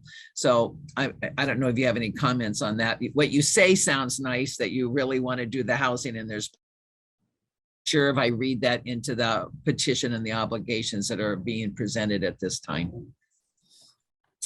So Being thank correct. you. Yeah, thank you very much, Commissioner, for sharing. I think there's a few things that pop into my mind from what you mentioned is, first of all, I do know that there's going to be a mixture of housing there. Secondly, things are happening, and housing is going to start in phase A. It's not that housing is not going to start until we get to phase C, D, and E. It's going to happen before that. So the other thing, and I was just reminded of it recently because you're right, I wasn't involved in the 1988 decision and order that took place. But at that time, we were looking at putting in golf courses. Today, we don't consider that. So there's time, you're right, there at the time, those seemed like the right things to do at that time. And to some degree, it's the blessing in disguise that things happen the way they happen, so that we can have, instead of golf courses, we can have more homes. We can have a school there. So there are always the pluses and minuses. And for us at KS, we're always looking for the pluses, and we're always looking to make things better in the future. So there will be housing. We are working on that with the phase A backbone infrastructure being put in by 2030. There are things that are going to be happening way before 2060 and 2066. So that's why I asked to have that exhibit put up, because I think what happens even with myself is that we focus on the solar farm and that land area, and we don't realize that there's all this other activity that's happening below it to connect us to what we need for our island itself. So I would just ask for you to consider that very much, so that it's more than just a story. You folks have put deadlines for us. We are working really diligently to hit those deadlines, and you are going to see stuff within your lifetime, because within your lifetime. Okay. Well, thank you very much, and I appreciate your commitment and your sincerity. Thank you. Thank you, Commissioner Cabral. Commissioners, questions for the witness? Commissioner Giovanni. And I'm just going to note that we might stop partway into this. Thank you, Chair. I'll try to finish by 10:45. I only have a couple questions. Kind of picking up on where Commissioner Cabral was headed. Ms. Sato, thank you for coming back before us, but I hope you can appreciate the skepticism that some of us might have about whether housing will ever be built on this property. It's been turned from a project that was originally envisioned to produce a lot of housing at a cost to develop, to one where we have an interim use of 30 plus years for something totally different, which provides income to Kamehameha schools, and in the same provides income that could be used for backbone development.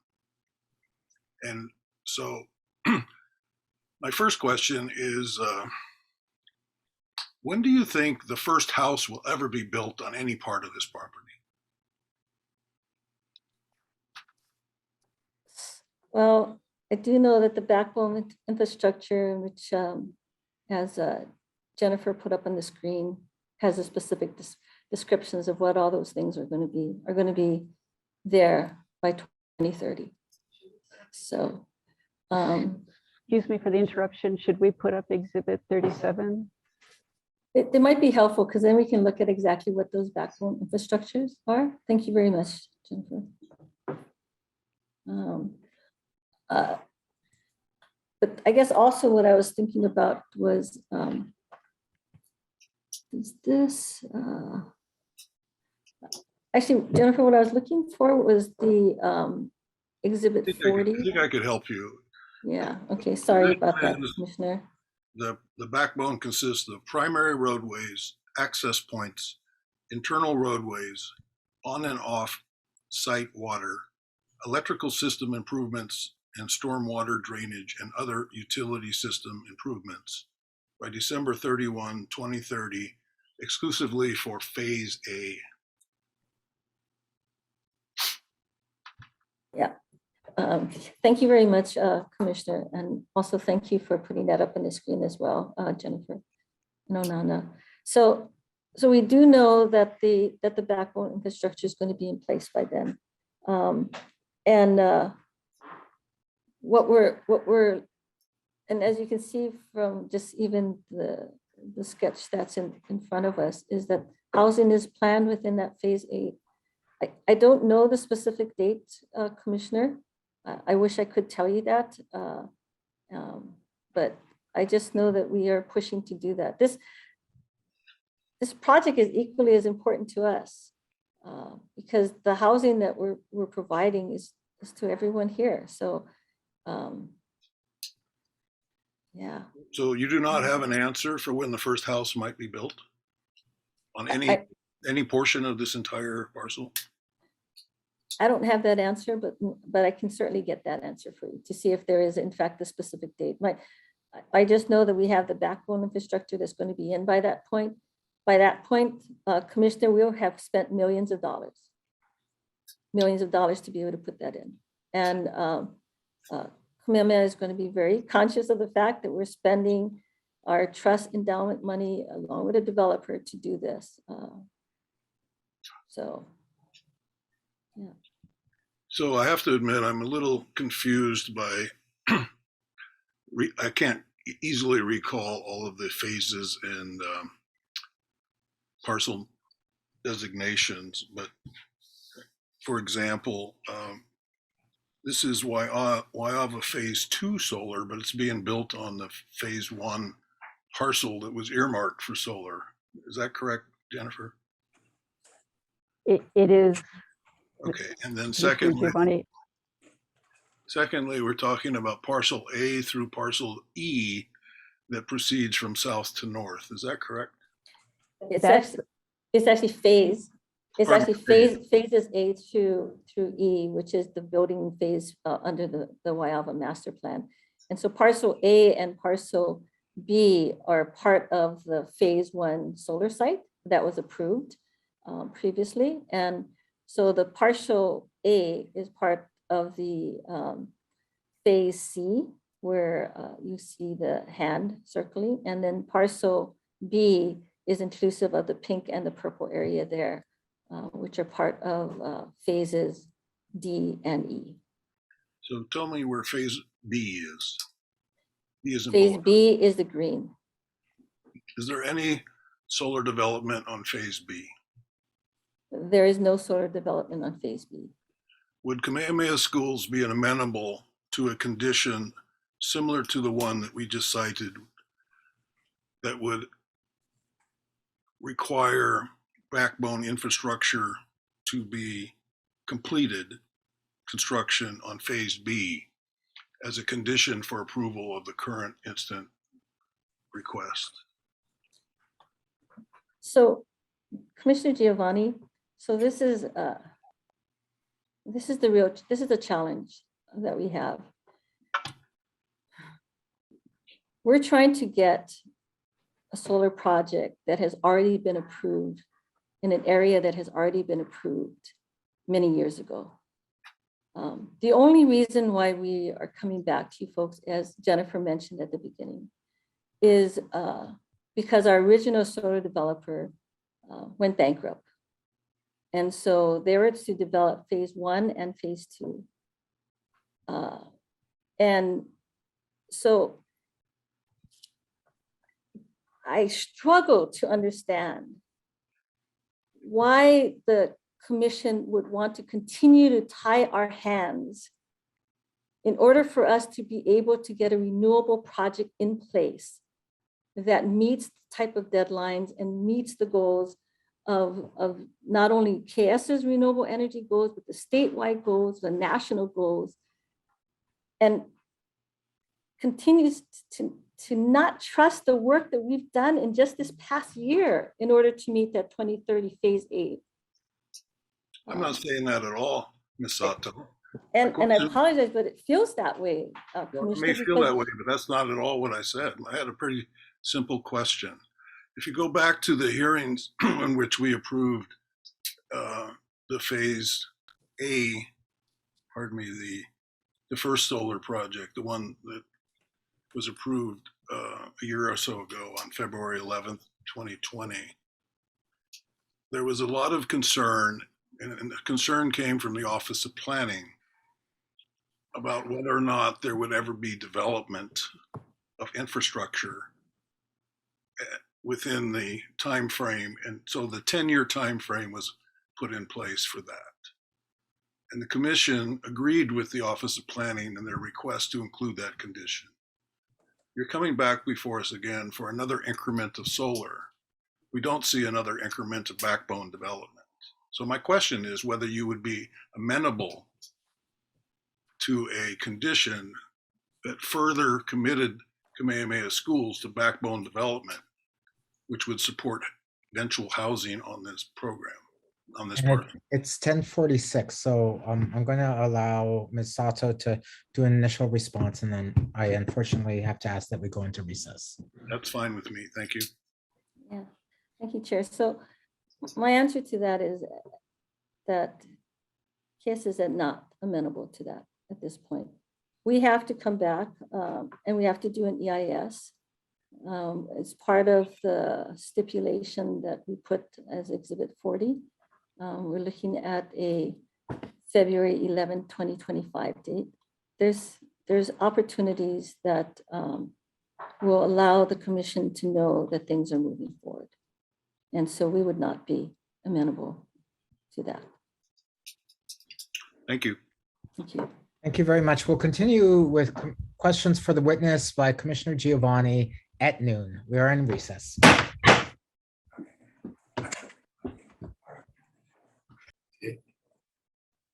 Okay.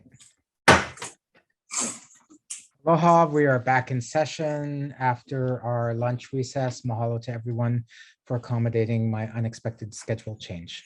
When we left off, Commissioner and First Vice Chair Dan Giovanni was questioning the witness, Dana Sato from Kamehameha Schools. So please continue. Ms. Sato had just responded to Commissioner Giovanni. Thank you, Chair. I'd like to, and this might go better to Ms. Lim, I'd like to clarify the record if I can, where I'm a little confused. I think in your opening remarks, Ms. Kim, you implied that Sun Edison went bankrupt after the PUC denied their approval for this project. My recall is that Sun Edison went bankrupt due to mismanagement of its business on the mainland prior to the PUC approval, and the whole thing fell apart. Could you clarify what you mean about the Sun Edison and that approved project and the fate that you understand it went through? Sure, Commissioner Giovanni. This is Jennifer Lim responding for Kamehameha Schools. I'm actually not in a position to talk about Sun Edison's business or what problems they faced. I didn't work for Sun Edison. What I was reporting was that after this commission authorized the 2 solar farm sites, and Sun Edison was the solar developer for those 2 solar farm sites, Sun Edison then went to the PUC, was unable, or excuse me, I guess it would have been HECO went to PUC to get approval for their power purchase agreement with Sun Edison, and the PUC did not approve that PPA. Sometime thereafter, and I don't have the time in my mind with any precision, I know Sun Edison stopped operating and went bankrupt. But from the petitioner, from the landowner's perspective, we knew we had a solar developer who was going to go forward with those 2 projects. They then ran into some trouble And then all of a sudden they ran into, a lot more trouble and just simply were not able to perform. That's all I know about Sun Edison. So I agree with some of that. But do you mean to imply that they went bankrupt because the PUC did not approve the project for these? Good. I am not implying that. I actually, as I said, I really don't know what sort of business practices or what their financial condition was, whether and to what extent that denial of the PPA was material. I'm just not in a position to comment. But if it sounded as if I was making that implication, let me clarify that I was not making that implication. I'm not saying that there was a connection between those two events. Thanks for that clarification. I agree with your withdrawal of that apparent implication.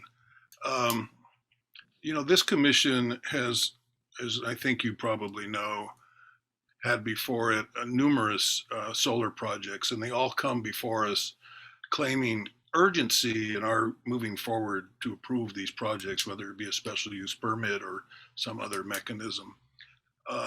And yet we have unfortunately experienced in Hawaii several of these projects not materializing and that urgency dissipating quite quickly. So here we are again with some urgency, and I think the urgency that you're referring to in this instant case has to do with meeting of the renewable portfolio standard by the Hawaiian Electric Company. Is that correct? Well, the urgency that I referenced in my opening statement was the goal of 100% renewable energy by 2045. Of course, this solar developer has certain timeframes that I'm sure Mr. Molinari can discuss when we call him as a witness. So the current requirement of the state law for renewable portfolio standard is to achieve 30% renewable for Hawaiian Electric by 2020.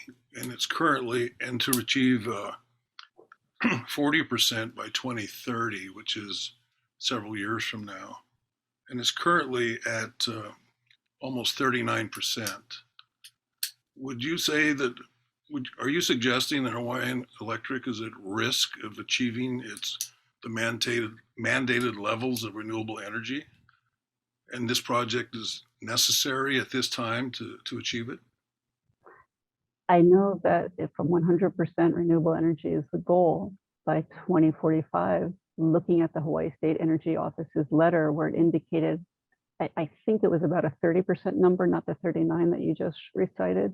It still seems like there's a good deal of ground to cover in order to hit that 100% renewable energy goal. No doubt, I fully agree with you, but I'm speaking to the urgency that this project has to get into the ground. There was also some urgency expressed by one of the witnesses before us today that it was necessary to have this project to meet the power that would be lost by the coal plant, which is retiring at the end of September of this year.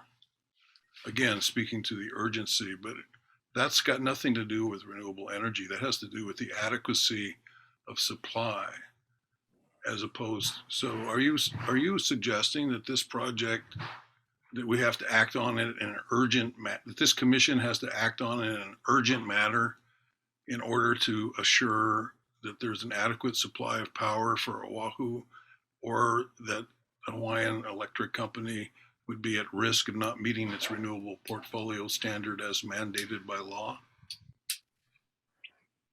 That's probably a more complex question, Commissioner Giovanni, than I can respond to in any depth. So let me tell you what I know. I know that the coal power plant is due to retire soon. And I know that this renewable energy project will supply some portion of the energy that could have otherwise been provided through that coal power plant. But this is just one piece of the larger mosaic of renewable energy. To say that this project must hurry up and get approved, because if it doesn't, then everything just blows up and there's no possibility for Hawaii to meet its renewable energy goals. I think that would be quite an overstatement. I think that this project is a valuable contribution. The Hawaii State Energy Office, stated that as well. It's a contribution. It's an important contribution, but it's just one of many projects that are both underway, and I'm sure that you'll be seeing and other regulators see to help fulfill the ultimate goal. Am I responding to your question, though, Commissioner? Yeah, and I'm tending to agree with your last statement, Ms. Kim, in that in the grand scheme of things, projects such as this, utility scale solar projects, are critically important to our state attaining its ultimate goal of 100% renewable energy by 2045. My only question was, and again, it's not just this application, but several applications that have come before us for utility scale solar projects all speak to the absolute urgency that we approve these things so that they can get tax credits, so that they can get a shovel on the ground, so that the state can achieve its goals.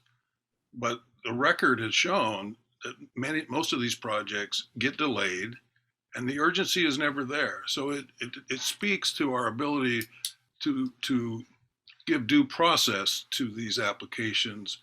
And I'm only speaking to the immediate urgency for approval and not to the long-term importance or how these projects fit into our grand scheme. So I would agree with what you said in your last statement. Thank you. I'll just add, and maybe this is not directly responsive, but I think I would understand as a commissioner or any decision maker, when you're faced with people, everybody's telling you they're in a big rush. It's so important. It's so important. Could you just please give me the answer? Yes. I will say that the Clearway project, the last time that you saw some of us, in this docket that you approved in February 2020, that project is underway. Even with the supply chain difficulties that occurred because of COVID, they are moving forward. They haven't hit their commercial operation date yet, but the project is moving forward. So when I said in my opening remarks that we are grateful for the work and approvals this commission has done and granted us before, I mean that sincerely. You have authorized a real project, and that real project is moving forward. Agreed. It is moving forward, as are some others, but they're all behind schedule, or at least the schedules that were presented to us when they were seeking our approval for them. But they are moving forward, I would agree. The sooner the better. I'd like to return just briefly to my questioning for Ms. Sato, where we left off. So I hesitate to go into the details of the master plan that was presented to us, but my understanding is that housing development and actual construction of housing would be possible on portions of this greater parcel without, in parallel with the terms of existence for these two solar farms. Is that correct?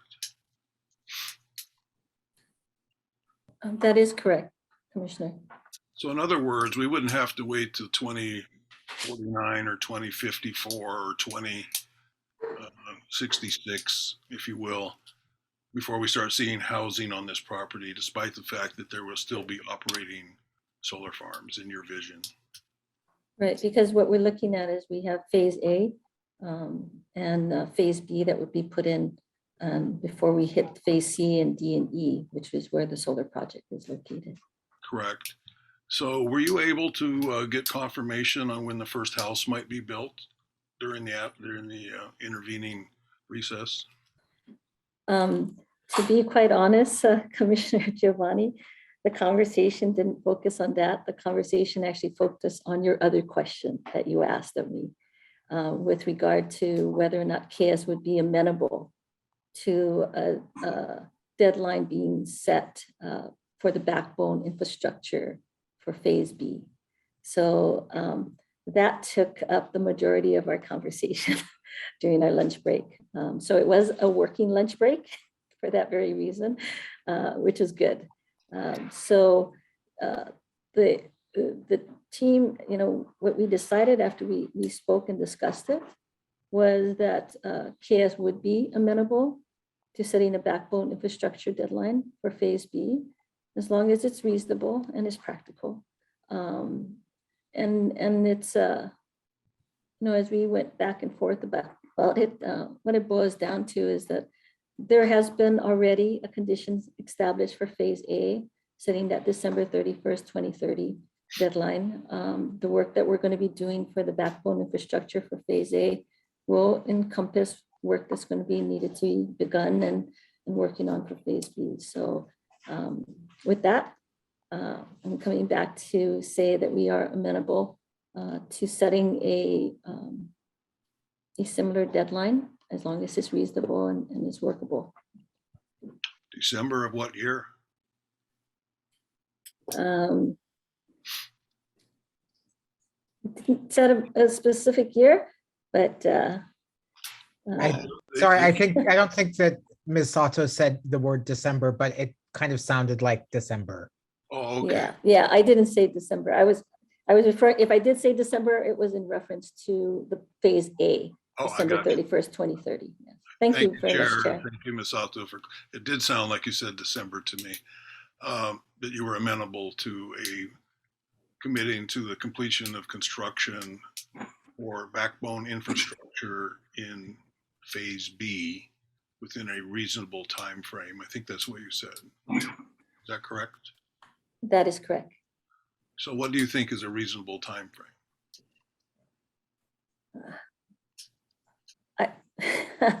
We didn't actually talk about a specific date there, Commissioner. Okay, so the discussion that occurred in our hearings in 2019, which was largely driven by the Office of Planning, referred to completion of infrastructure in accordance with a nominal 10-year guideline from the decision and order. Would you be amenable to backbone infrastructure on phase B to be completed within 10 years of a decision and order on the instant petition that's before us today? Well, I think that would be hugely difficult for us, Commissioner. Why is that so difficult? The combination of the expense plus the timing and all of the requirements that we need to meet in order to do both phases. Though we didn't talk as a group about it, I was actually thinking that based on what happened at the last hearing, that we would be looking at least 10 years tapped on from 2030. That So it would in other be words, based on those. So that was me. I had not spoken to the team about that specifically, but just recalling that very thing, because I was there as well and at the 2019-2020 hearing, that's what I had in mind.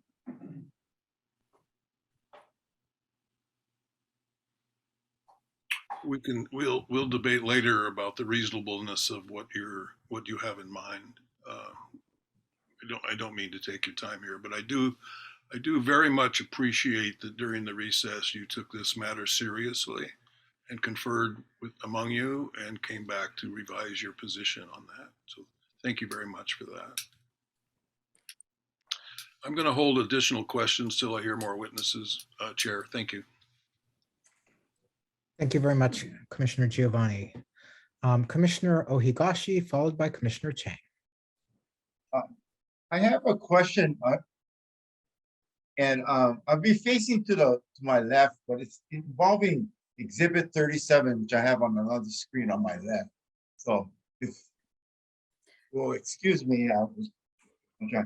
Exhibit 37. I'm sorry to interrupt, but Ms. Lim can pull that up so that everybody can look at it. You can. Yeah, I had a hard time seeing it on the small screen. That's why I looked at it here. But Exhibit 37, it says Phase C. And round portion under that has a 3 on it, has these lines on it. Yes. So just refresh me, where is the solar panels going in that are going to be decommissioned earlier? So can you see, Commissioner Ohigashi, where the hand is on this? You'll see it's following the red outline there. So, and it goes up into the pink. So this is parcel A that is circling right now. Yeah, I just wanted to be clear on that. Yeah. The second thing I was want to be clear on is that the red lines on this map show where the urban land use boundaries are. Is that right? Yes, it does. And those little I don't know how I call it, shaded lines or the lines that are planted lines that are used. Those are the expansion areas that you're looking at to file for. I'm not sure, Commissioner Ohigashi, are you talking about the lines that are within the Number position 5, or the 3, 4, and 5. Oh, okay. So those are actually lands that are outside of that boundary, but within the lands that we own and that we are that are part of our bigger master plan. And are those according to my understanding is those that you're going to apply for a boundary amendment? Yes, right? That's exactly correct. That would be part of our boundary amendment. Focusing on phase A. Yes. Are you applying for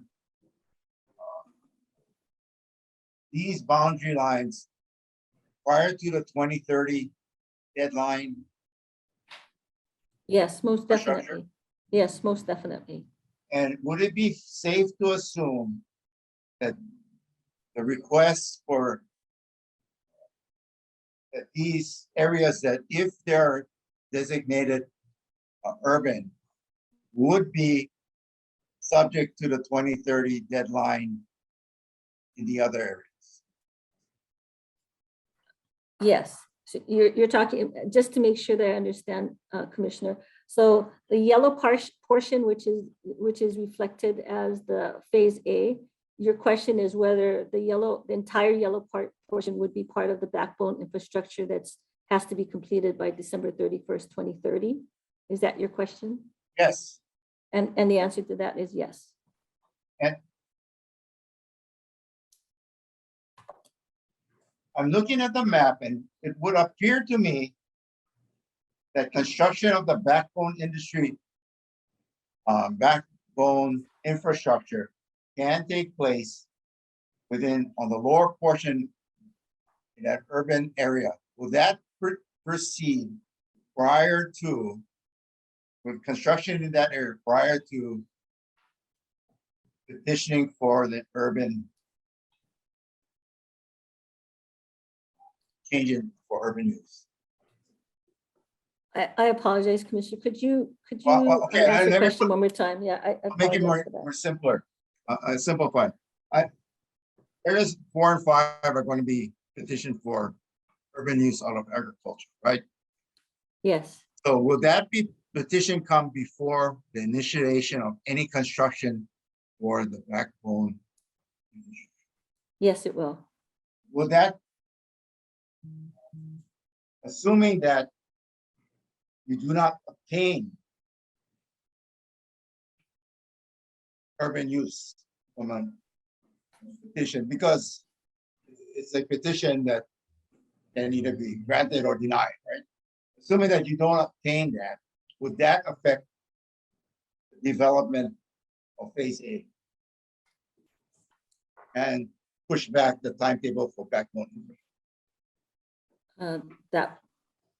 The answer to that would be yes. If we do not get yes. And so the timelines that we are projecting at this point in time that you're asking us that we would keep are dependent upon whether or not you obtain land use commission redesignation of those portions of land or in farm. Is that right? Yes, that is correct. So how do we make sure then that we are proceeding in the fastest way possible to actually build houses on those proportions that have already been designated areas where you can build? As I see it, in that phase A increment, there appears to be roads and initial development can take place there. Initial construction can take place there. And I'm just curious as to why that would be not proceeding irrespective of whether or not you obtain land use redesignation in those areas. So Commissioner, I'm not the expert in this area. I don't sit with the development team on the master plan, which is why. Is there anybody scheduled to testify that can answer that question? I don't know, Jennifer? With the chair and Commissioner Oigashi's permission, I can try to round out some of the blank spaces that Dana's not able to respond to. Because What's your preference, Commissioner? The reason why I'm asking all of this is I look back on the last hearing that we had. I was reading over the transcript. The concern was, yeah, we want to help out. We want to get this solar project going because we need, that's it. But at the same time, like Commissioner Wong's saying, hey, we want to get this housing, affordable housing going, and the reluctance on my part, I remember voting for it, is that I wanted, we're willing to give what we were expecting to get the solar projects ongoing because of the time problems, but we were hoping that that doesn't affect the existing timetable for the development of housing. So what I'm hearing is that Kamehameha Schools wants to have everything in place before it even starts its initial development of it. Whereas, and it'll appear to me that if that is the case, then what we should do is maybe take a relook at the entire project and put on hold certain aspects of everything. And maybe take a look at restarting the entire project from the beginning, because it seems to me that we can have our cake and eat it too in this case. There are potential of having starting right away on housing programs, as well as preserve certain areas for energy. And we already have the right to proceed. So that's just my comment, or just my questioning about that. And I look forward to further discussion.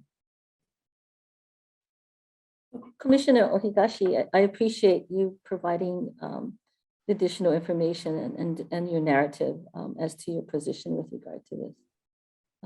And I apologize because some of this, like I said, I do have limitations as far as about the project, but what I have already seen and what I've already mentioned earlier in my testimony is that we are doing lots of stuff in the background. We have been working with the state and the city agencies on easements and on confirming that we have our water resources for these projects. We are definitely working on the backbone infrastructure. And so we have a schedule in place. We're working on that. That's what's actually, I guess, as I mentioned earlier, that's what the marriage is with regard to this, is the fact that we're able to have layers of this property being utilized at the same time. And the utilization right now is that we're doing all of this, all of the development work has already started. We've already begun those types of conversations. And we still have, we have the EIS, that we have to work on. We have the district boundary stuff. We've got zoning. We have and recognize that what we need to do, and we are working on those. And we have a solar developer who, if it weren't for Sun Edison, which is the discussion early on, falling apart through their bankruptcy, we would have had a solar farm operation there as of today. But we don't. And so what we had to do was scramble, and thankfully we were able to find the 2 solar developers that we're working with right now, which is the Clearway project, which is the phase 2, and then this phase 1 project with our new partners, the Wyava phase 2 solar LLC companies. So they have a PPA in place. Things are moving about. So I would hope that you folks would hang in there. And just to further reiterate what Jennifer had mentioned with regard to Clearway. Right now, Clearway has told us that they'll be online by the end of this year, which is awesome. Given the fact with COVID and the supply demand issues, they were able to get, they're still being able to hang in tight for that. And we have faith that this other developer will be able to do the same. And we are. I'd like to move on to other commissioner questions, if that's okay. Yeah, sorry about that, Chair. Thank you very much. Commissioner Chang. Okay. Aloha, Dana. Thank you so much for being here. For me, this is really hard because one, clearly you come with a lot of goodwill, and you have good intentions. And Kamehameha Schools has a good mission, undoubtedly. I think you can see the commissioners, everybody's kind of struggling. I won't speak on behalf of anyone else other than myself. But you come with a compelling story as well, saying, having these solar projects provides Kamehameha Schools the opportunity to generate revenue, support renewable energy that will all assist you in the development of the master plan. My quandary as the Land Use Commission is that there's competing interests, renewable energy, use of ag land for sustainable ag, and then affordable housing. But I have to put aside a lot of just the goodwill and the good intentions. And I look at this original DBA, 1988, over, I guess, almost 8,000 homes. And there were, and it was over approximately 1,400 acres. And that was 35 years ago.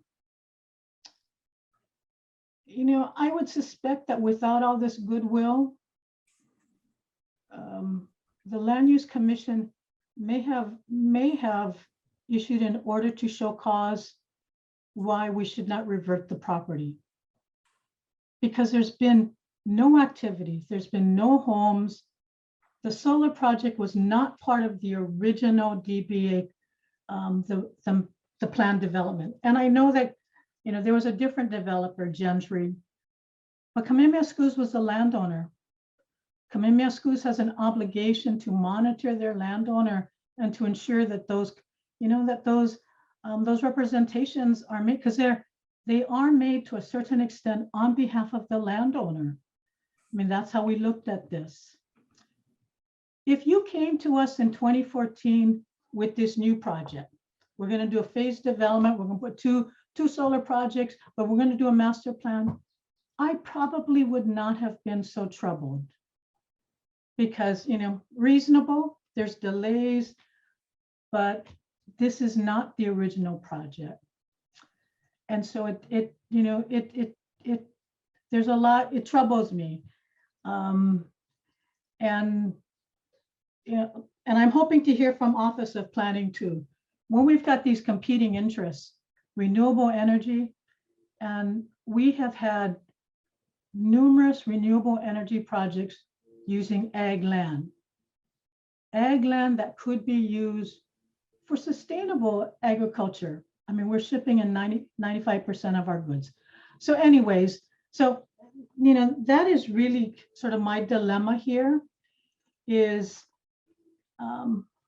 while I appreciate the master plan, and I have no doubt your team has been working very hard to fulfill a lot of the, all the, the soft, the issues behind the scene to get it ready. We're not aware of half of those things. We put some deadlines and you've come before us and asked for another extension. But to date, there's nothing on this land. And so I think about other developers where we have actually reverted for failure, substantial compliance with their representations. In my view, this is what is being proposed is not what was represented to the Planning Commission. It's a good project. I mean, there's no doubt supporting renewable energy. But, Native Hawaiians probably have the highest rate of housing needs, right? And I just heard through some line of questioning with Commissioner Ohigashi, to a certain extent, Kamehameha Schools is conditioning your master plan on getting approval of another DBA. That just makes me feel really anxious.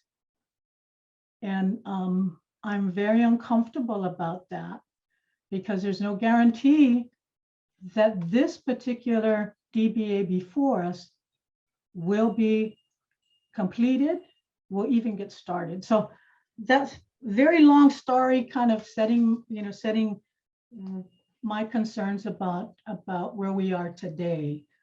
And I do want to ask, there were testimony from the various labor unions about community support, including the neighborhood boards.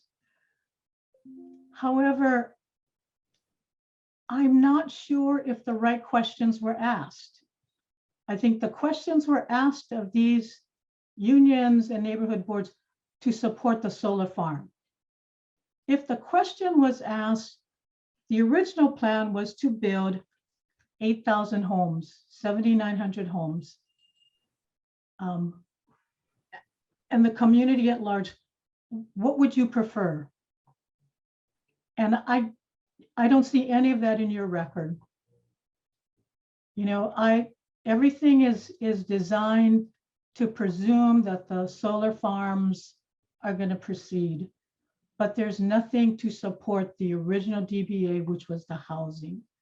So I have to put in context the community outreach, because I think the community outreach was designed to support the solar farms, not the larger question about the housing needs, which is I think I would have liked to have seen, what does the community say, including Kamehameha School alumni, including people of the Native Hawaiian community, if we had to choose.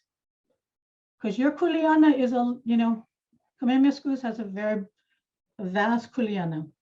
And I know you cannot resolve all the problems of the Hawaiian community. But I think we should have asked them. There should be some community engagement. And I did not see that in any of the documentation to date. So So I know I'm making more of a statement than I am asking questions. So, you know, and I'm going to ask you to speculate, but if we did not have these solar projects, if Kamehameha School did not have these 2 solar projects before you, would Kamehameha Schools have accelerated the master plan to build housing?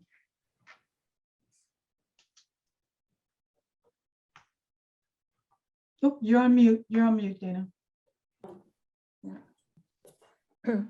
Thank you, Commissioner.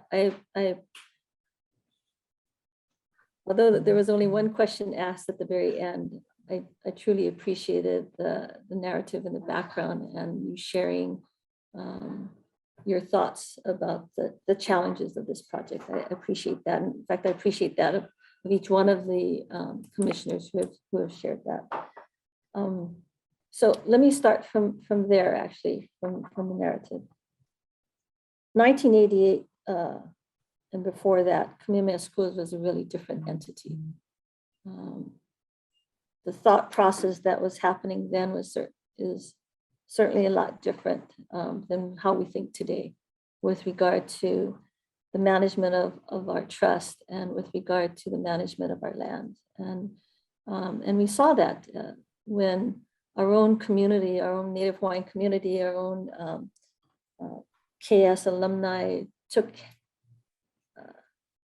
addressed the issue in a public fashion in order to say things are not operating correctly. What you see in 2014 is the evolution of KS from what we were just before 2000 and where we have gained momentum heading in the right direction with our strategic planning, with our change of focus. And so I wasn't here. And as you've indicated, I can apologize for what was done, but I don't really know what all that was about. And so I appreciate you pointed that out. This project is, as we said in our presentation in 2020, this project is looking at approximately 11,000 homes. Which is far more than what was brought forth during the Gentry time back in '88.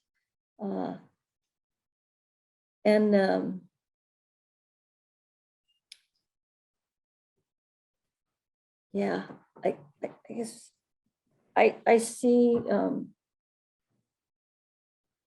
what I see, I guess, Commissioner, is that when KS has gone through its changes and has refocused itself away from what we were before the year 2000, that we have just been gaining momentum into doing what's right with these development projects. And so what you see before you are projects that we are actually being able to move forward on and push forward in a timely manner. One of the use of the ag lands that you mentioned, totally understand that.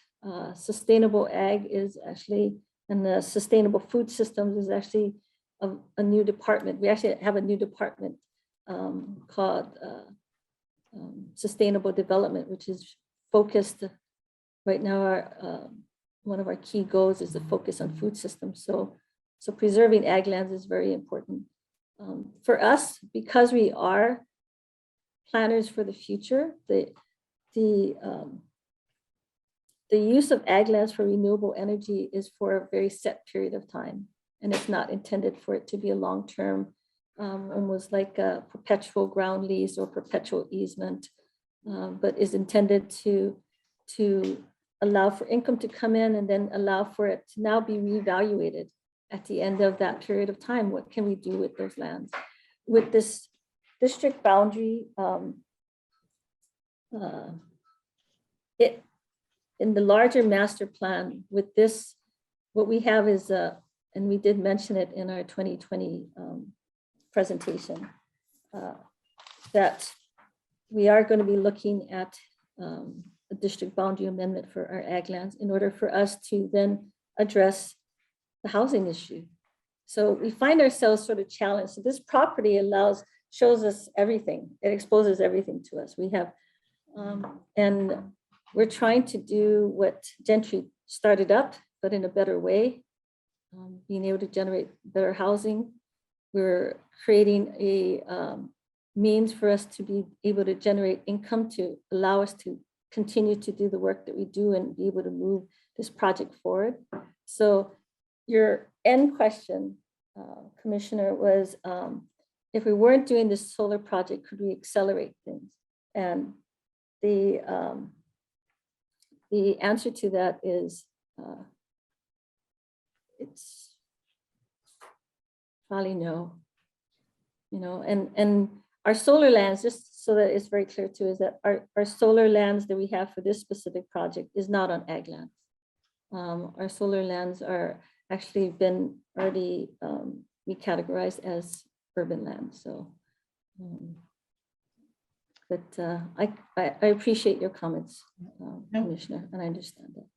And thank you for the responses.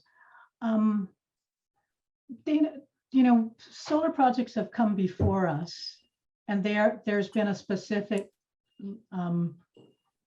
length of, or the term of their use. Because as you said, this is supposed to be an interim temporary use at the end of the lease or the end of the term. However, several of the solar farms have indicated to us that they do include on their leases an extension.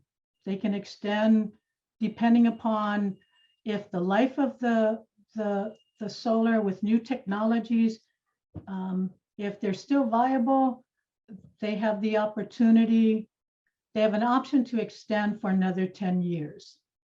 Now your decommissioning plan and the rest of the, you know, your the phases is dependent upon them decommissioning at a particular time period.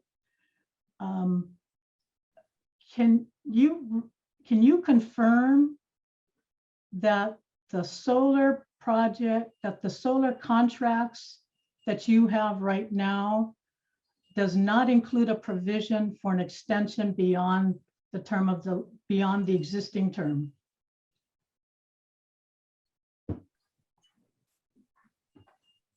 So, Commissioner, let me just double check on that, because I believe the answer is, in fact, the suggestion from my team is to defer that to the Representative Nick Molinari. He will respond to that question directly for you. All right, okay. Yeah. And Miss Lim, I'm gonna expect you to, if in the event I forget, you're gonna remember, right? I will do so, thank you. I would like that question answered. Yeah. Commissioner, could I just hop in? You did have another point that I failed to address, and it's the point you made on the community engagement. It's as to those who have provided written and oral testimony that they were focused on the solar farms, and you're correct. So prior to in 2020, before COVID hit, and in 2019, and I think it was reflected also in the presentation that was done by Mr. Themis in January of 2020. We were actively involved in community engagement on the master plan level. So at that time, we met with cultural practitioners, we met with community, Native Hawaiian community groups, individuals, KS alumni, the community education areas such as the Leeward Community College, UH West Oahu, state and city agencies, as well as legislators, to discuss the master plan before we brought it in for, and then COVID hit, to which then that level of community engagement came basically to a stop. And it is what we are now with things opening up.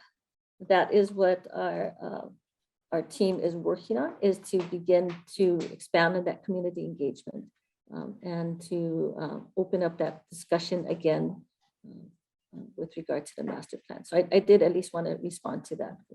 No, and I appreciate that. I do I think it is really important to disclose when the representation is, we've got these supports from the neighborhood boards and the various unions, the question that's being asked in the context. Because I do wonder, would the answer, would the support be different? If they had an option, do we support, additional housing at an accelerated rate? Or do we support these solar projects that will occupy the land for 35 years, 34, 35 years? That I think that's a really different question that's being asked. And the answer, it's being broadly described as their support. And I'm sure there is support, but I do want the support to be in the context of the question that's being asked. I guess the only other question and I do appreciate your putting everything in the context of the changing times. But Kamehameha Schools has got the luxury of having this entitlement and truly being able to sit on it for 34 years. As you personally, as the school became more pono, as you became more, that not very many landowners who come before us have that luxury. And so that's the quandary that I have, is that, do we treat Kamehameha Schools differently than how we would other, people? Because we've had many applicants, petitioners for DBAs who are like the third, the fourth owners because the original owner couldn't develop it. But you are situated, you are uniquely situated, but you also have the opportunity to do good work. So let me just finally look at making sure that I answered all my questions. You answered all my questions. Okay. I think, yes, thank you very much. And I appreciate you just letting me kind of vala'au for a little while, for a long time. Mahalo. Thank you, Commissioner. Commissioner Giovanni. Thank you, Chair. I wanted to, actually, Commissioner Chang started down a path that I had a couple of questions, and I know that it's probably a different witness for the petitioner that will answer these. But the message that I heard from Ms. Sato is that, in general, we've got this interim use of solar farms for 20 years or so, and then we're going to proceed even with those lands that'll be restored to their original condition with the building of homes. Is that correct? That basically you view this as an interim use, and once the projects are terminated, that you're going to build houses on these lands as well? Commissioner Giovanni, that's specifically what it's about. That's why our timing is the way that we have set the timing, is that it matches with the phases C, D, and E. So my expectation is that we will hear from the developers of these, basically the leasees for these lands, the developers of the solar projects, that they have a purchase power agreement that is nominally 20 years.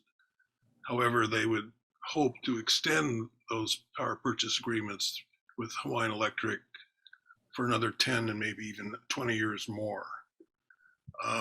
Having said that, would it be the position of the landowner that they would terminate the leases irrespective of the wishes of the developer so that they could resume the master plan and actually build homes on these lands?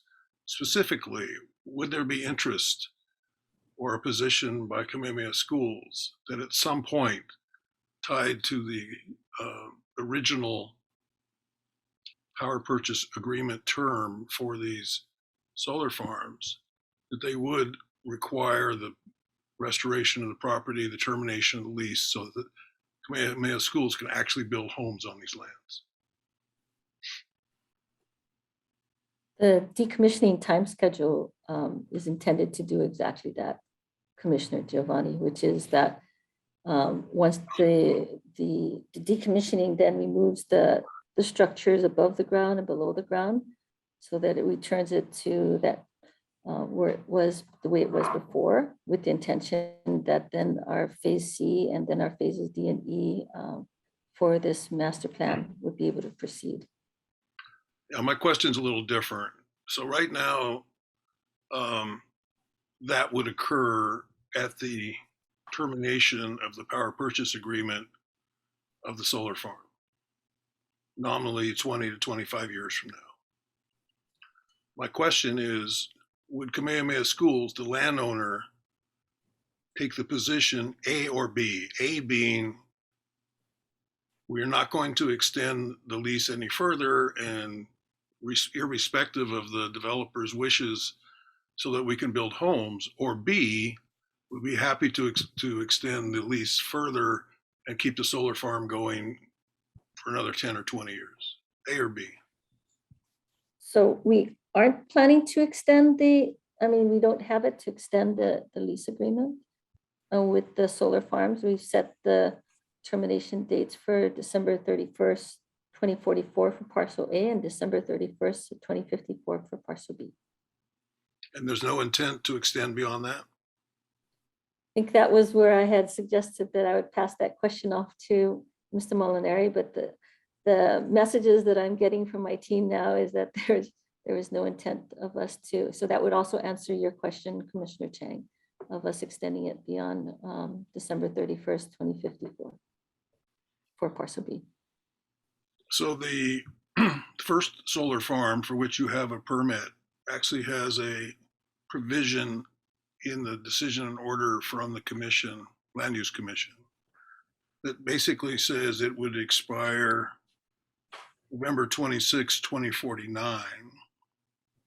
However, it could be extended to December 31st, 2059. That's an additional 10 years if the solar farm received a PUC approval for extension. So are you saying here today that you would not seek to extend it, and that the 2049 date would be for that first farm? Solar farm would be, in fact, a rigid date so that Kamehameha Schools could restore the property and get it back to housing development at that time? So the two solar phase sites are quite different from each other, Commissioner. So yeah. The phase 2 site is, oh, excuse me. Sure, that would be fine, Jennifer. So the Clearway site that was approved with the ability for extension is not within the actual master plan area. It is actually within an area called the zone of contribution. So there's restrictions already limited to that. So that's why that's handled differently and allow for an extension possibility there. But for our phase 1 solar site, which is what we're discussing today, that is directly part of our larger Wyava master plan. And so we are not flexible with the timeframe for that. Thank you for that. I finally understand where you're coming from. So let me reiterate for the record my understanding now. The Clearwave farm may, in fact, be successful in getting a nominal extension, which would automatically extend the term of the lease and the permit from the Land Use Commission.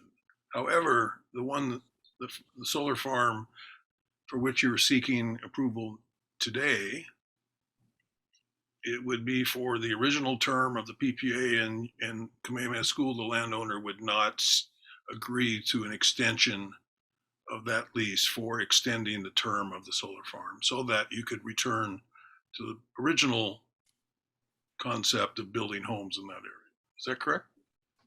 Almost correct. Let me just clarify one thing, Commissioner. So the PPA right now goes out to 2044.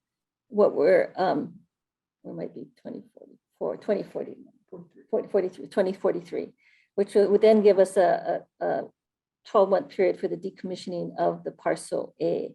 What the developer is going in for is to seek an extension of the PPA to take it out to 2054 for the parcel B area, which is why it's separated. And then parcel B is where it comes into in phase D and E, which would then at 2054, when they exit, if they're successful in getting the extension, then they exit, then they would, that would allow for then the construction for phase D and E to happen. So the timing would be like that. So it's not that the entire project, that's why we separated it by a parcel A and a parcel B. Does that help, or does that confuse you? I think you answered my question, but can I ask you to repeat it one more time, just so I make sure we all understand it, and just confine your remarks exclusively to the proposed solar farm that's before us today, not the one that was approved a year or two ago. Right. So the proposed solar farm that we're looking at today, and which is on the screen, is broken into two parcels. There's a parcel A and a parcel B. So parcel A will have a decommission date of December 31st, 2044. Parcel B will have a decommission date of December 31st, 2054.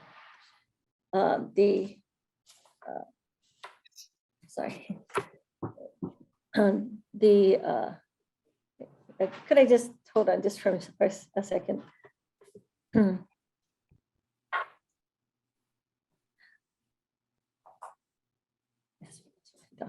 Okay. So the intention is that the parcel A would be decommissioned by December 31st, 2044. They would continue, the operation would continue on parcel B. They'd have to go into HECO to get a new PPA approved, agreed to and approved.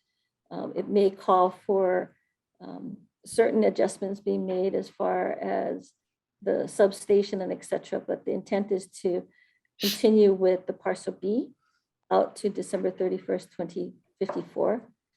When they exit at the time of decommissioning, it would be the perfect timing for phase D and E to begin their infrastructure work. So thank you, that did help. So for parcel B, there is a possibility of a 10-year extension. Is that correct? It's so the it's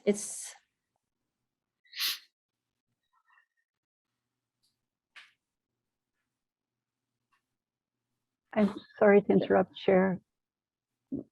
May I just? There is a condition. This might make it all very, very clear for Commissioner Giovanni and everybody else. There was a condition that we had put into our motion, and that in fact is part of our stipulation with Office of Planning. Maybe Ms. Sato could read that language, and hopefully that'll alleviate any lingering confusion. Ms. Sato has a language in front of her.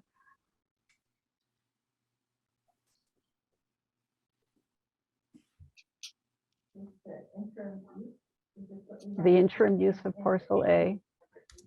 Yep.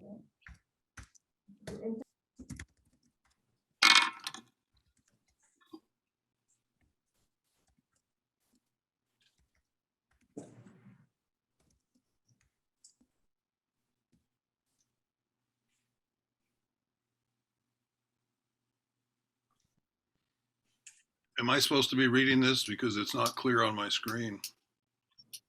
I am. I'm sorry, I was on mute. Thank you for speaking up. I apologize. I was on mute. So it's condition 8 in exhibit 4, the stipulated proposals. The interim use of parcel A for the proposed solar farm, including any and all permitting, construction, operation, decommissioning, shall not exceed December 31st, 2044, without prior written approval of the commission. The interim use of parcel B for the proposed solar farm, including any and all permitting, construction, operation, and decommission activities associated with the solar farm, shall not exceed December 31st, 2054, without the prior written approval of the commission. Provided, however, that in the event the solar farm project owner fails to secure a PUC-approved extension to the PPA or a new PPA within 12 months after the expiration of the current PPA, the project owner will immediately commence with the decommissioning of the solar farm in parcel B and complete decommissioning within 2 years after the expiration of the current PPA. My apologies, Commissioner Giovanni, that I couldn't adequately answer it more directly as the condition. That's a very direct answer, and I appreciate it. And I do understand the proposed condition. What's confusing to me is that it implies that the developer may seek a 10-year extension to its PPA for parcel B. Is that correct?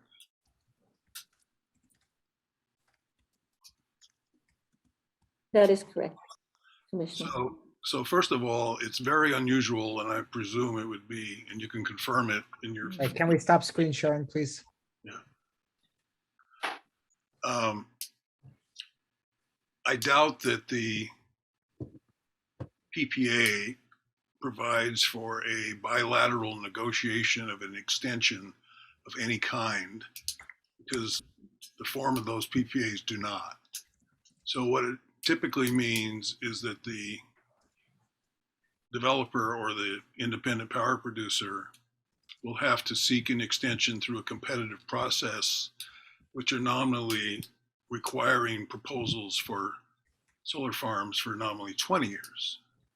So I don't know how you can, where this 10-year came from, because it's generally regarded to be either a new farm or a replacement farm, solar farm for 20 years, because it's never been done for 10 years.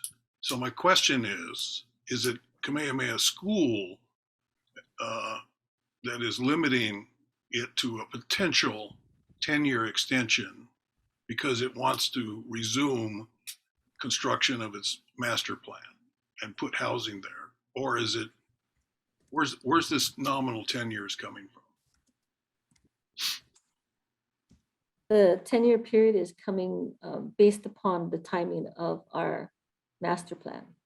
So it's the completion of our phase C, and the timing and the schedule that we currently reflect is that we'll complete the phase C. The timing will be such that the decommissioning of the parcel B will take place, to which they can then begin the process for their phase D and E.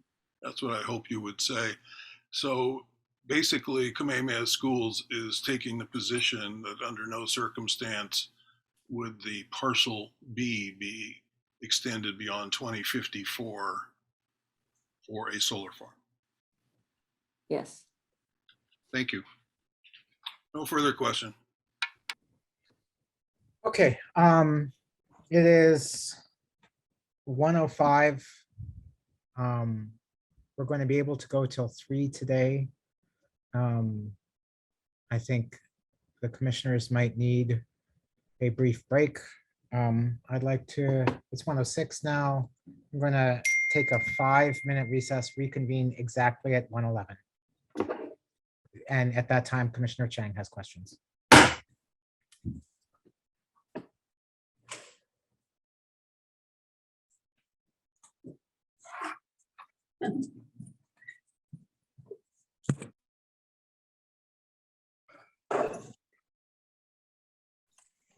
Okay, we need Commissioner Cabral. This is one of the dangers of a short break.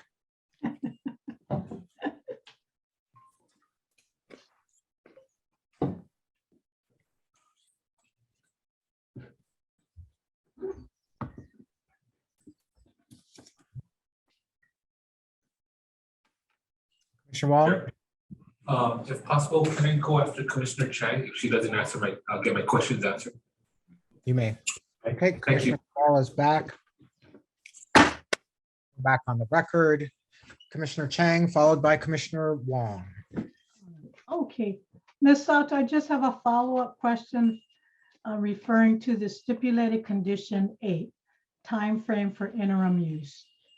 I was really comfortable until I read without the prior written approval of the commission.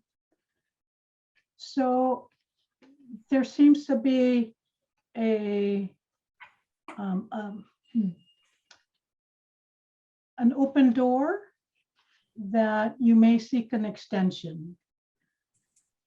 Because I'm just wondering from a planning perspective, if you're going to plan housing, don't you have to have a hard stop? The representation to the communities is that this is going to happen on this phase. But with that, without prior written approval of the commission, it does seem to provide you, or it implies in my mind an intention that you want to keep that door open to ask for an extension.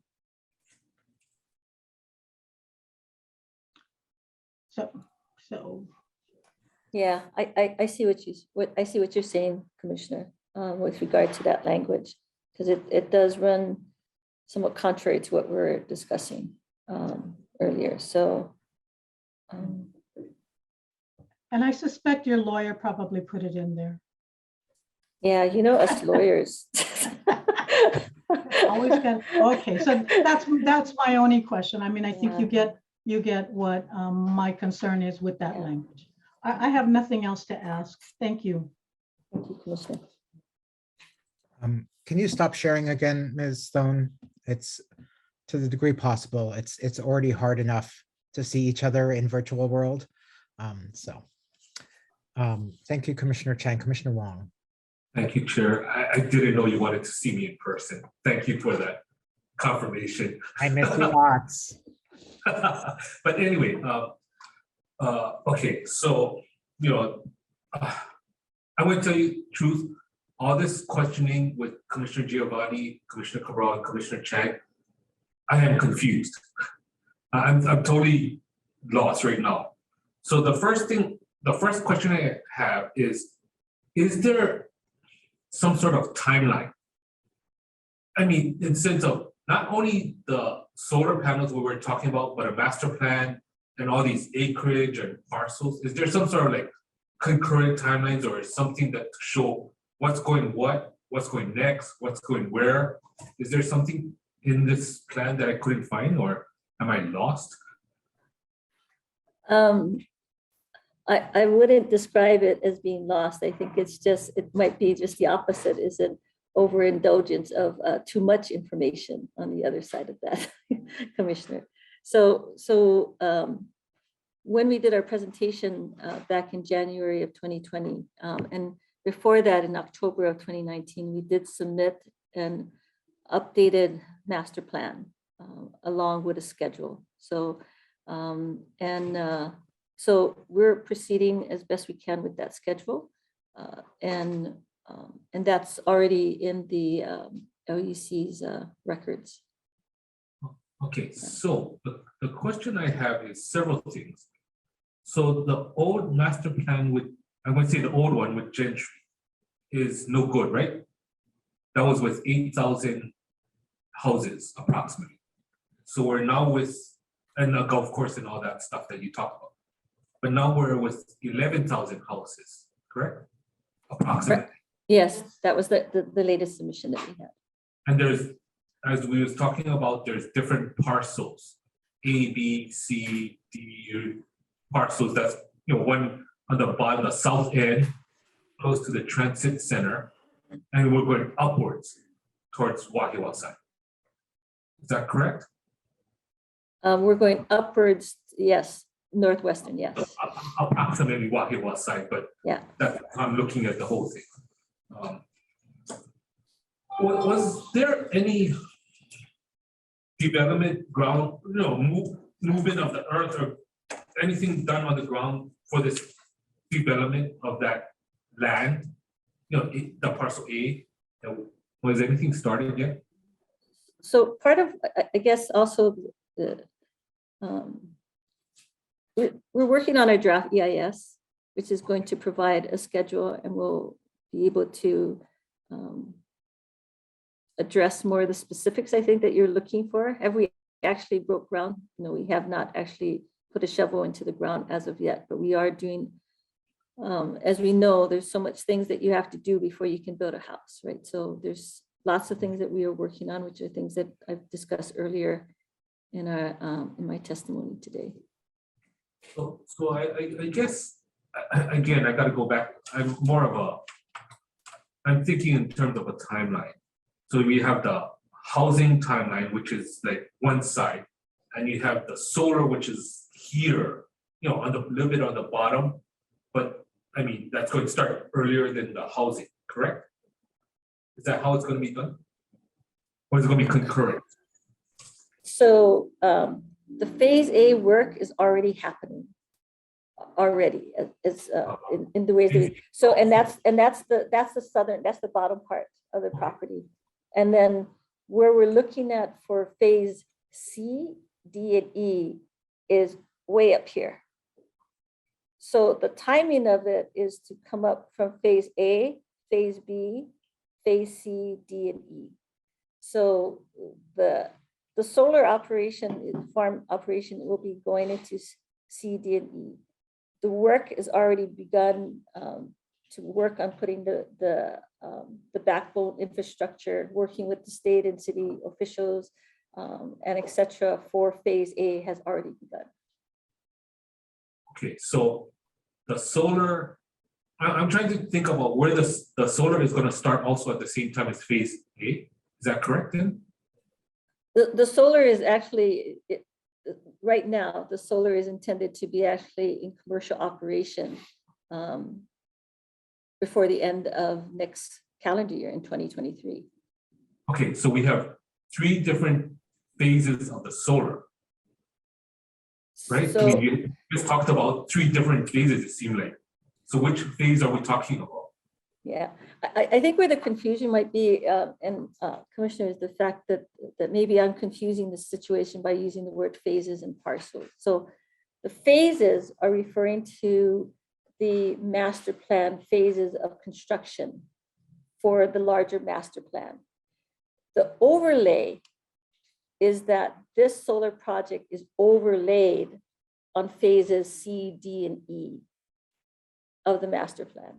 So A and B will be coming in first, then they'll move over to C, which is when the decommissioning will happen in like 2044. And then KS will move into their next phases for D and E for their master plan project. And by then, the decommissioning will have already occurred for the second part of this solar project. Okay, so those solar projects, as you said, going to start next year. Should be operational by next year. That's what we're definitely shooting for. Okay, so then going back to that bottom phase A of the housing that we're starting to work on. Yes. I guess I'm going back to my first question about the water. Do we have anything on record by BWS to see there's that water agreement or allocation, or there's anything, or is it being in process? My understanding from the development team is that our water resources have been confirmed, and that the 4 wells, that we have 4 wells that have been also confirmed by Seaworm. Okay, so but it's not in, we don't have anything on the record yet, because you're going to put that in when you do a DBA or something, right? That's going to be part of the motion to amend. Okay. Yeah. So the next part is the timeline. So now you're saying that by 2030, there's going to be the infrastructure for the sewer and roads will be done for phase A. Is that correct? Yeah, so for phase A, there's the infrastructure that we need to have, the backbone infrastructure that we need to have in place for that. And there was a list of it. It included the sewer and access and some other things as well. Okay. So I have a question for you on that. I thought at one point we were talking about, I don't know, 2019 or whenever I was here, we were talking about a sewer line and roadway access on the top portion where the solar panels was with Wyova. Did we ever talk about that? One of the presentations? We never did? We never did, yeah, because, yeah, it's far more difficult for us to come in from there, which is why we're starting from the south coming up. Okay, so we never talked about anything about doing a line there to the other projects or anything. No. There was like a co-development agreement or anything. Yeah. Nothing? Not, yeah, no, definitely not with our master plan. Definitely not. Okay. So the other thing about the master plan is it's very, to me, it's conceptual. So we don't have any true numbers then at this point in time, in terms of cost or anything like that. Like this is how much it's going to cost, or this is the developer, or at least this is a record of something that says all those things. We don't have that information now, but that will be part of the EIS. And we're looking for those numbers. I mean, we'll And we're looking at the EIS happening. Obviously, definitely before the within the next 3 to 4 years that the EIS would be occurring. Okay. Sure. Let me see. There was one more thing I was going to ask. Also, you know, I was looking at this master plan or this book. This is the stuff that it said. How come your phase B and phase C has TOD when it's not even in a TOD district?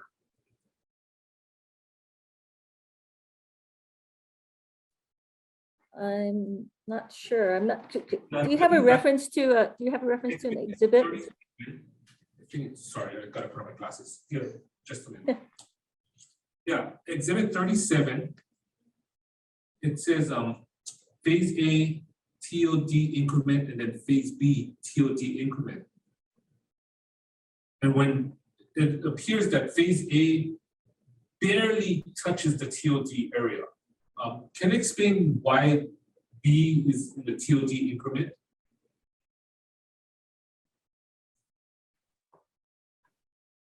I'm sorry, Commissioner, I'm not able to provide that answer. I really am not familiar enough with that level of specificity. So I guess going back to, you know, when Gentry's plan was approved to develop across Kauka, you know, I work around that area. So across the gulch, I thought there was an intent to share the cost of the infrastructure with Castle and Cook. So that's no longer on the table then.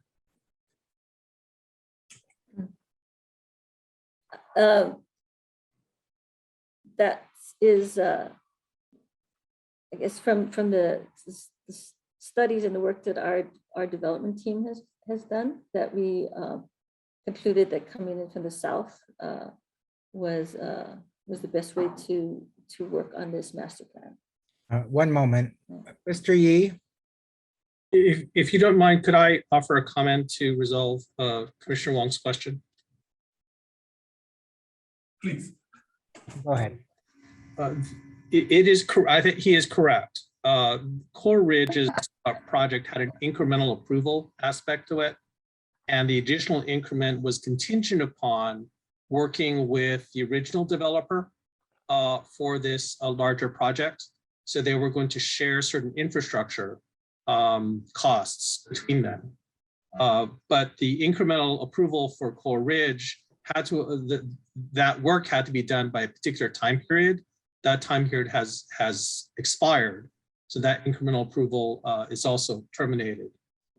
So there was an original plan to do so. The plan did not move forward, and all of those provisions really are not applicable to any of the current projects that are before you. I'm sure we will want to ask you more about this later, Mr. Yee, but we're going to go back to focusing on this witness. Mr. Wong, Commissioner Wong. Thank you. So the last question I have is, I'm so happy that Kamehameha is planning, these phases A, B, C, going up to the north, Waiawa side. I just wanted to say that, that the affordable housing right now, hopefully, will still stay affordable, not like it won't cost million something bucks, like right now, Coral Ridges, and it will be a little bit less for working people. So I just wanted to state that on the record. There's no questions about that. I just wanted to state that. Thank you, Chair. Thank you, Ms. Sato. Chair, if I could answer one of the questions that Commissioner Wong asked, because I've been provided additional information. So Commissioner Wong, with regard to the TOD zoning, it does, phase A is technically within it, not phase B. Oh, I'm sorry, neither phase A nor phase B are technically within the city's TOD zone. So it's just a misstatement, or typo on the exhibit. Is that correct? When it says TOD increment? Or am I reading it? It means something else instead of TOD increment. Ms. Stone, would you put up the exhibit which is being referred to? What's the number, Commissioner Wong? 37.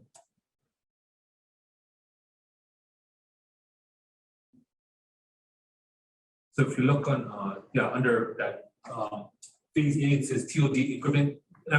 Does it mean something else besides transit-oriented development? No, what it means when you look at the exhibit is the fact that that southern part is close to one of the transit points, right? Where the train system runs and etc. So. Oh, okay, that's so just close to the choo-choo train then. Yeah. Okay. Thank you. Thank you. Thank you, Commissioner. Okay, commissioners, further questions for the witness? The chair has questions. Though, sorry, I want to make sure. Any commissioners, anything else right now? Witness? Okay, so I'm going to sort of just, this is more of an aside than anything. If I saw the witness on the street or at a function, I would call her Dana, as some of my other commissioners have, but I will refer to the witness as Ms. Sato. The reason for that is that in a recent docket, when one of our commissioners referred to a witness by first name, this set off one of the counsel who appeared and suggesting that there was perhaps some kind of backroom communications or ex parte communications that occurred. And then just interestingly, additionally, I had a member of the public comment to me after one of our hearings that said that, like, when it feels chummy between the commissioners and people who appear in front of them with their previous relationships, it's a little bit off-putting, like there's this inside club and outside club. So I'm just going to refer to you, address you as Ms. Sato. And I really want to build on the comments of my fellow commissioners. And this really is going to be akin to, I believe, nearly all of the questions and comments from the commissioners. That these are more comments that I'm asking you to respond to rather than necessarily direct questions. And I'm going to start off by something that happened before we went for lunch, where the witness stated in what I would characterize as a frustrated tone, not understanding why the commissioners are trying to tie Kamehameha School's hands on such a good project. And I'm going to try and answer that essentially in this set of statements. First is, and the comment was really on a good solar project. First response is what Kamehameha Schools has come before us, at least in their initial proposal, was not just approval solely related to the solar project, but it was also a waiver of a number of conditions, including the condition related to a master plan. So it's not just solar that's being laid in front of us. Another thing, and this is just, I have spent time with this docket and read the materials. I am still having a hard time distinguishing between phases and letters and numbers, and it is not been presented to me, at least, in a way in which I clearly understand, with all the different layers of approvals that have happened so far, what exactly is being asked of us. But beyond that, I think the witnesses, your statement on, why are you trying to tie your hands? It really does beg the question. It's like, why is this so hard? Because like of all the projects in front of us that come in front of us, this should be one of the ones that is easy. We have a Hawaii-based landowner with a nonprofit and noble mission, right? We're trying to do solar and it's temporary. It's not a permanent change to the land. And it's responding, at least it's trying to respond to the changing energy landscape of Hawaii. But I think to answer the question of why is it so hard, I have a few thoughts. First of all, energy is not the only thing that's been changing over the last few years in Hawaii. And I appreciated the comments from Ms. Sato about how things changed at KS with the ouster of the old trustees and the adoption of a master plan. But the Lahui kept moving. It wasn't like, okay, we fixed everything and then we're done, right? I think that KS is still in many ways, the Hawaiian community and the larger community in Hawaii has continued to aggressively and rapidly evolve, particularly when it comes to questions about how we use land and how we use water and what it means to occupy these islands. And really, ultimately, what I'm getting at is that, we are continuing to try and bolt things on and adjust things to a foundation that was laid in 1988 at a time when the dominant thinking in Hawaii, and certainly the dominant thinking of Kamehameha schools, was that land was something simply to be made money with so we could take our kids and educate them in the classroom. And we're trying to keep adding stuff to that framework and say, oh, well, but this part's good, it's solar, or this, yeah, we're going to do housing. But why does the Land Use Commission have, a kind of set of responses to what's being proposed? I'm in year 8, every year we get attacked as being the barrier to housing in Hawaii. And let me say, one of the groups that regularly attacks us is the Land Use Research Foundation, which at least historically was funded by KS. So it's kind of, rich when we're letting you not build housing and then somebody you funding is attacking us for not being the barrier to housing. I don't agree with my fellow Commissioner Cabral that if we could build this, we could somehow bring down the price of housing. And the reason of that, I think we would provide housing at whatever the current price points are, but we are blessed and cursed with an endless supply of people who want to live in Hawaii at every single price point, from the poorest to the wealthiest in the world. We will never be able to satisfy that demand. There's always going to be people who want to be here because it's better than everywhere else. So, housing is important. We need to address it. That was certainly the promise that was initially made. But I think that's part of why we're reacting the way we are.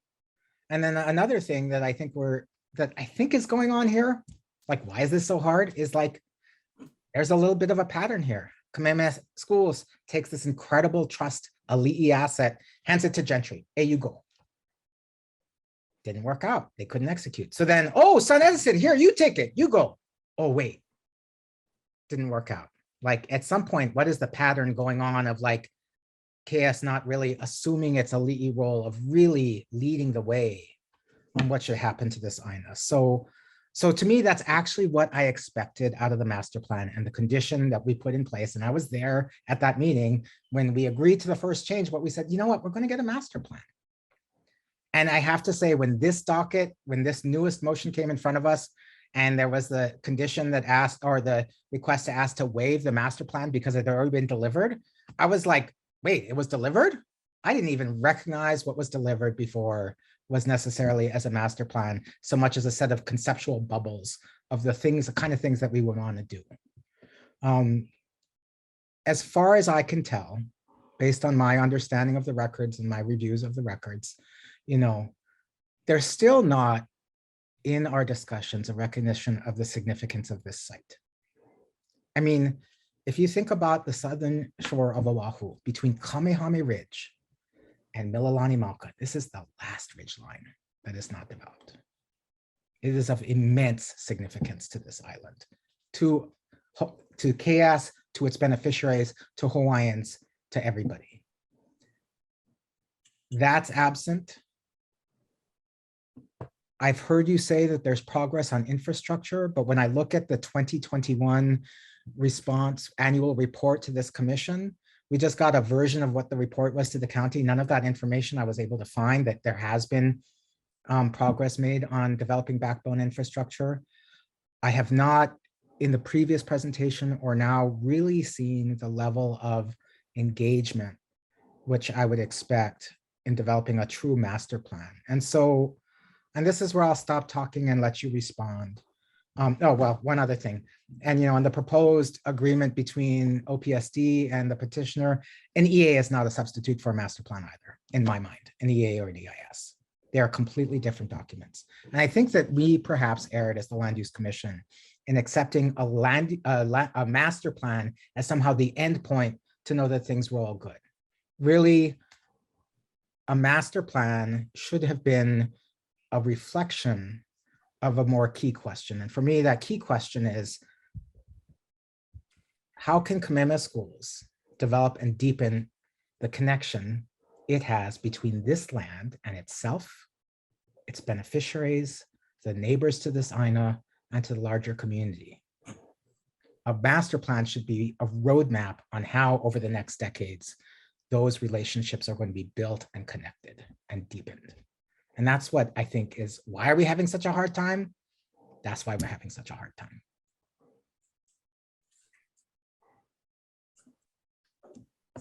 I would welcome Ms. Sato's responses. Mahalo, Chair, for sharing your very insightful comments. And I'm glad that you answered that frustration that I reflected, because it has given me a better sense and foundation to what the commission faces, what the commissioners face, and what is before you.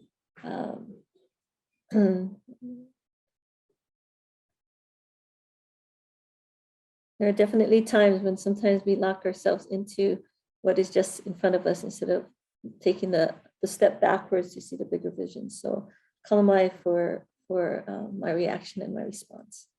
And again, I do appreciate your comments and take your question to heart, your closing question to heart. And there are a few of us here at Kamehameha Schools that are listening to and participating, but also just listening in the audience to this entire hearing to date. And your question hits a spot on and something that we will definitely go back to our development team to discuss. And so mahalo nui for sharing your comments, appreciate it. And thank you very much. Mahalo nui. Commissioners, are there further questions for the witness at this time? We might ask, if you think you might have something later, the ability to recall the witness if Ms. Lim would agree. Are we good for now? Commissioner Giovanni. Totally good for now, but I think it would be beneficial if it comes to pass that we have further questions for a representative from the landowner Kamehameha Schools, that be made available to us, whether it be Ms. Sato or some other person. Ms. Lim, is that something that would, if we believe that would greatly help us in our deliberations and our assistance in considering your petition, is that something that could be made available to us? Of course, Chair. Ms. Sato will be here throughout the proceedings today on our motion. And I'm just assessing the proceedings perhaps beyond today. So. Again, the same response. This is very important to Kamehameha School. Thank you. Anything further, commissioners? If not, then at this time, thank you very much, Ms. Sato, and we'll move on to the next witness from Kamehameha. Thank you.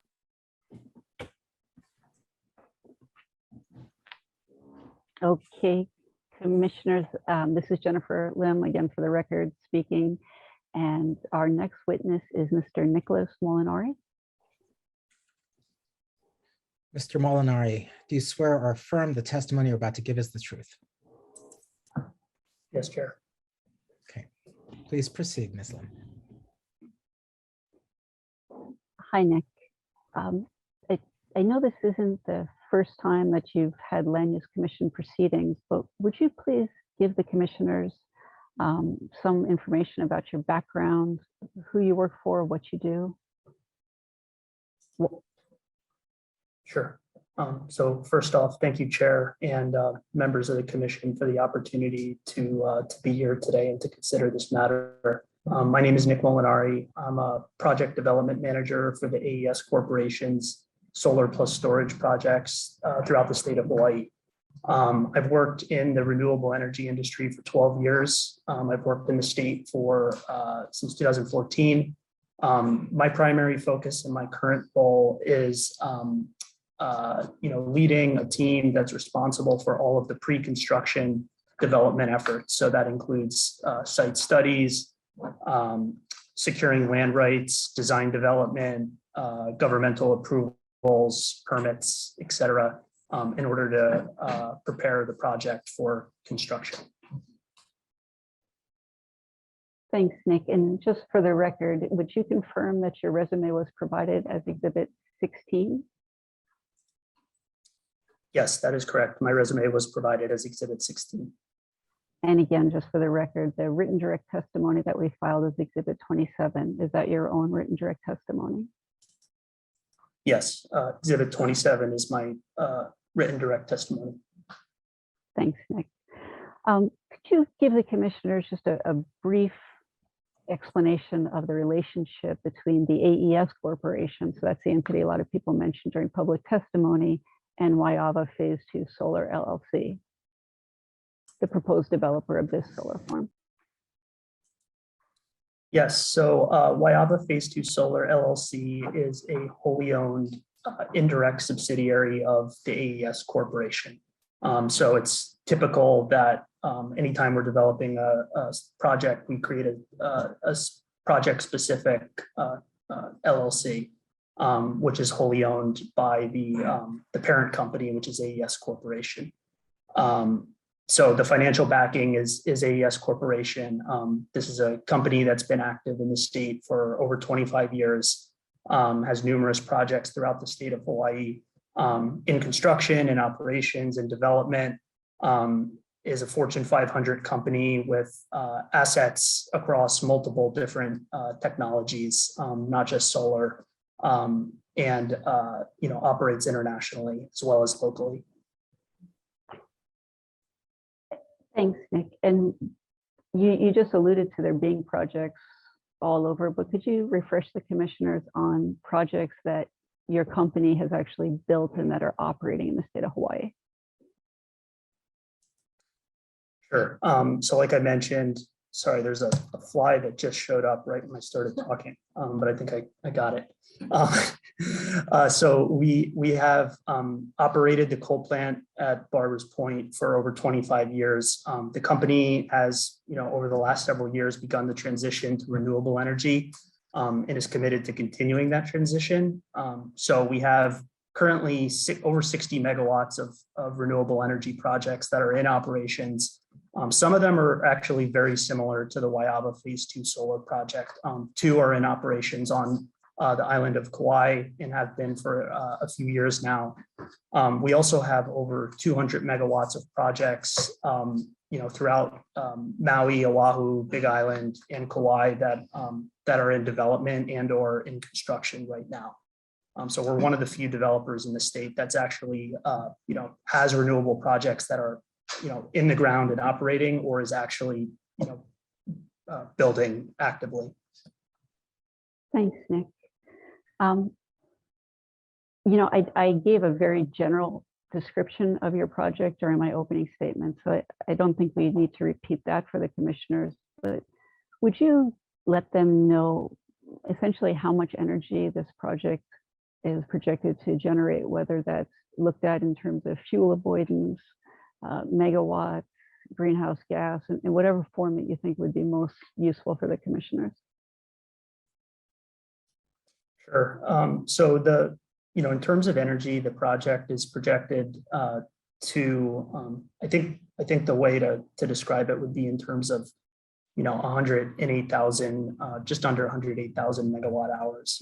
It's 30 megawatt AC, 60 megawatt DC, and 240 megawatt hours of battery storage. So, unlike a lot of, more traditional solar farms, that when the sun's out, they're producing energy, whether the grid actually needs it. This project does incorporate a rather large battery energy storage system that's capable of storing the solar energy and releasing it at times when it's actually needed, like at nighttime, for example. There's been discussion, earlier this morning about, the benefits, just to reiterate some of those in terms of environmental benefits. The project would, avoid the need for 2.9 million barrels of fossil fuel from needing to be imported and burned on the island over the project's life. It would also result in a net reduction of, 1 million metric tons of greenhouse gases over the project life. So, pretty considerable environmental benefits. The power that it would produce, just to kind of put it in perspective, is estimated to, provide enough energy for the equivalent of 18,000 Oahu homes. Is that 18,000 a year or throughout the whole term of the project? That's 18,000 a year. Thanks, Nick. I'm going to combine two questions. Do you have an approved power purchase agreement, and do you have an approved interconnection study? We do have an approved power purchase agreement. It was approved by the Public Utilities Commission in December of 2020, and the interconnection study was completed in July of 2021. And what is the term of the power purchase agreement? And just to put some color on that, you heard questions coming from the commissioners addressed to Ms. Sato regarding the term of the lease. So please frame your response to be responsive to those questions as well. What is the term of the PPA, and what is your ability to try to extend or get a new PPA to fit within the 10-year time frame that Commissioner Giovanni was focusing on? Sure. So just starting with the PPA term, it's a 20-year PPA. It commences on the commercial operations date, which is expected to be October 30th of 2023. As there was a lot of discussion around the terms of the the lease. So just to not to rehash it all again, but parcel A is through December 31st, 2044. Parcel B is through December 31st, 2054.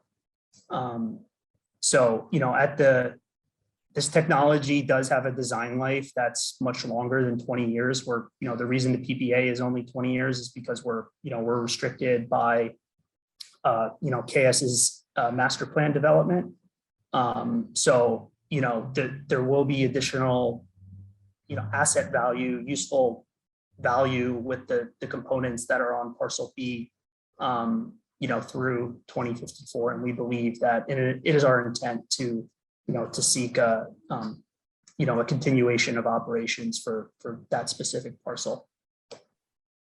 Thanks, Nick. But is it your representation that if you don't get a continuation of operations. And by saying that, I think you mean either a new PPA or an extension to a PPA, that parcel B will be decommissioned shortly after parcel A. In other words, both parcels will be completely clear of solar infrastructure by the end of 2044.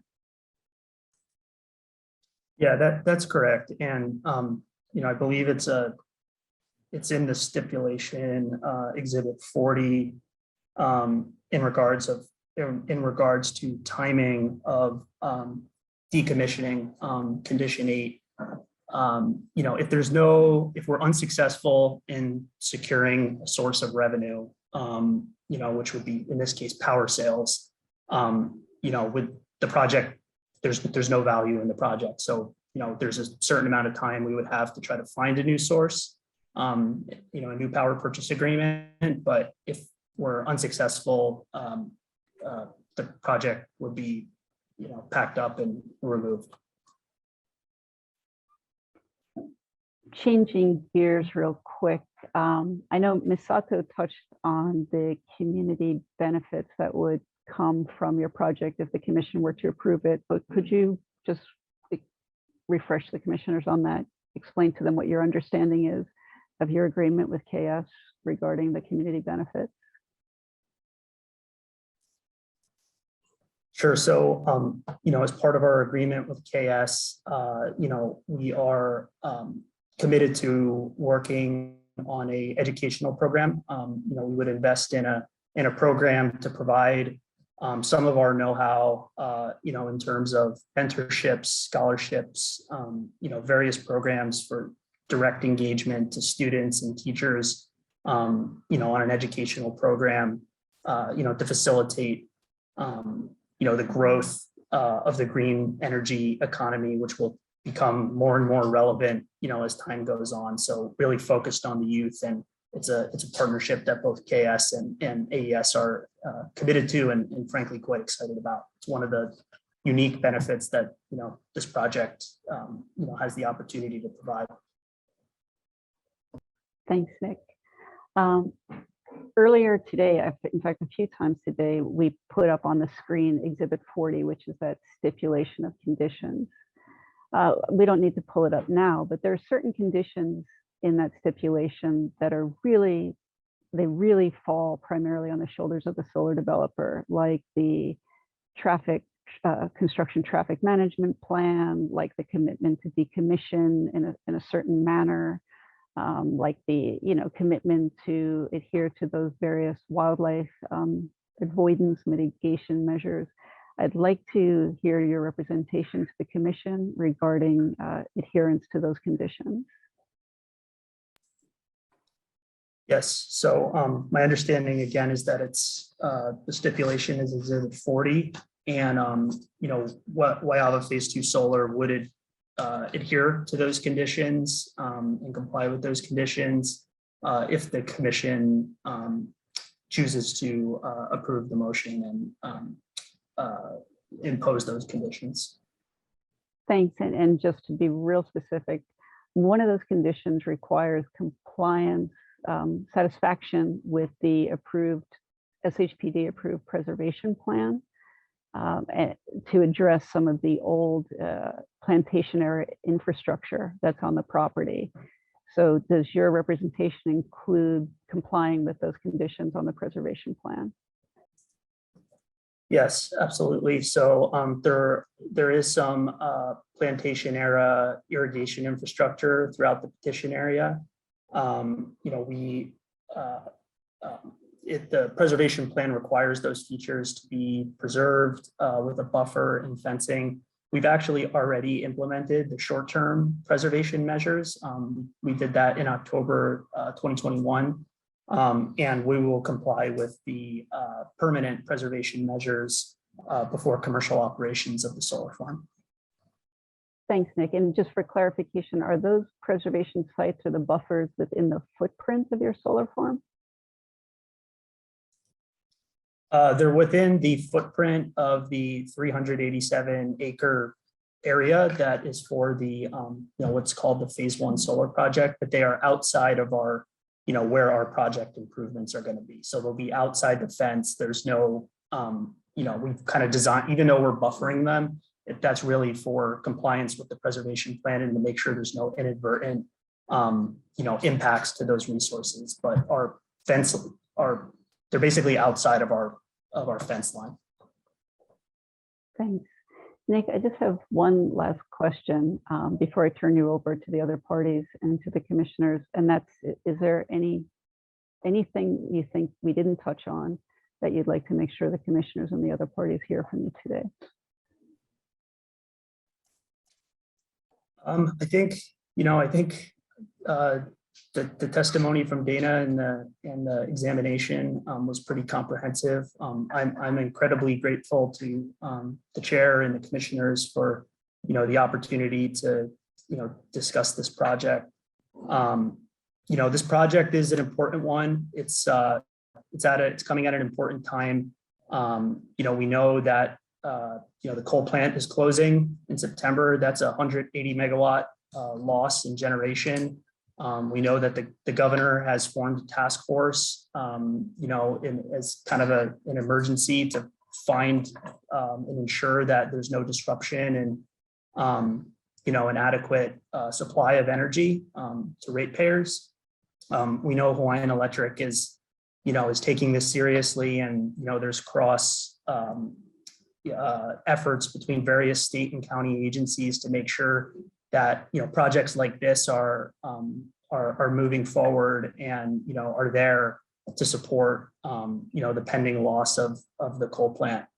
Overall, I want to respect the commissioner's time, and I don't want to go into every single detail, but again, significant environmental benefits, as I think we all know, and I'm happy to speak more to those if commissioners have questions.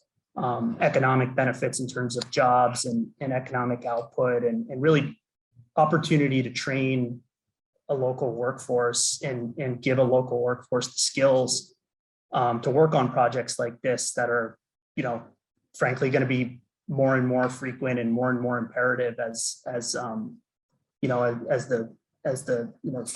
the future, and through the educational program with KS to really foster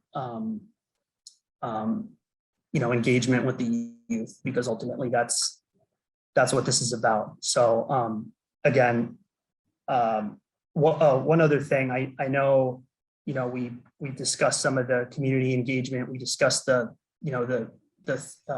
resolutions and support that we received from 3 of the adjacent neighborhood boards.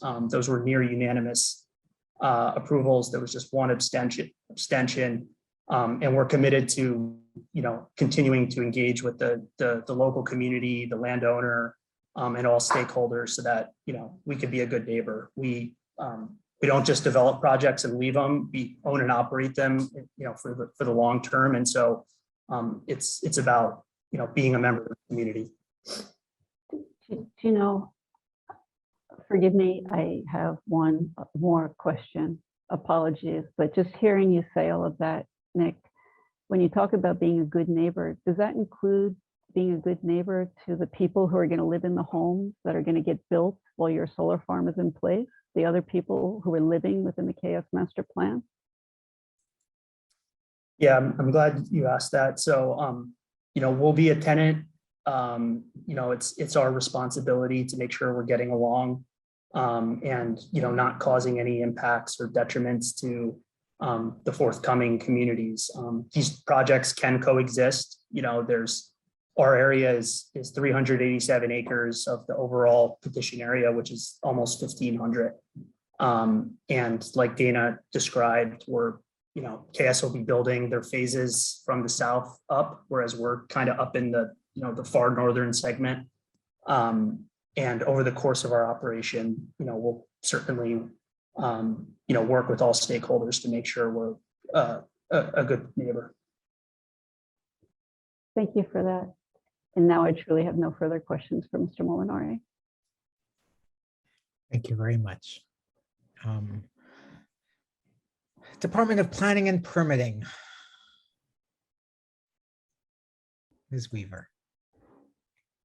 DPP has no questions. Thank you. Okay. Office of Planning and Sustainable Development, Mr. Yee. No questions. Thank you. Commissioners, questions for this witness?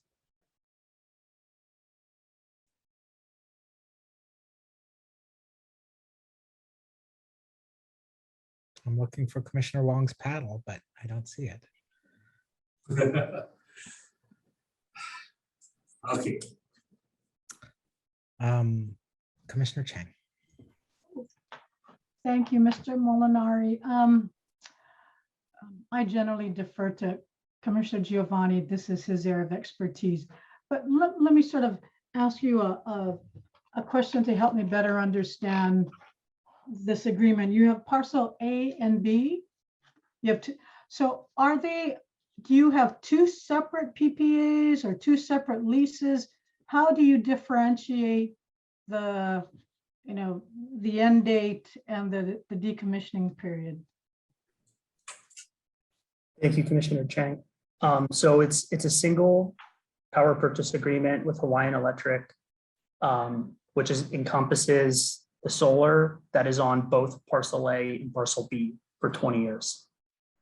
Our agreement with KS is such that we have to be off of parcel A by no later than December 31st, 2044. So the PPA with HECO is set to expire a year before that. So at some point, we won't wait until the very end, but at some point before that time, we'll need to secure a new agreement specifically for parcel B, the portion of the project that is on parcel B, for the remaining 10 years that we have rights to under our agreement with KS, specific to parcel B. With respect to parcel A, and again, my recollection is that's the parcel that has a shorter time period. Is that specifically specified in your lease with KS that there's a firm drop termination date? Yes, Commissioner. So you cannot ask for an extension? For parcel A, the drop dead date is December 31st, 2044. The agreement does state that, by written agreement between the parties, the term, not specific to parcel A or parcel B, but the whole area can be extended, but no later than 35 years from the date of commercial operations. So the cliff date, if you will, if the parties were to agree to an extension, would be 35 years from commercial operations. Now, if KS, continues their master development plans in the timeline that they're expected to and that they've represented they will, they will not consent to giving us an extension, nor would we necessarily pursue an extension. That's kind of a bold statement. They will not. Do you know that for sure? Is that included in the writing? You're just presuming that they're going to stay with their phase development for their master plan and that they will need parcel A by the 2044. You're assuming that. Yes, Commissioner.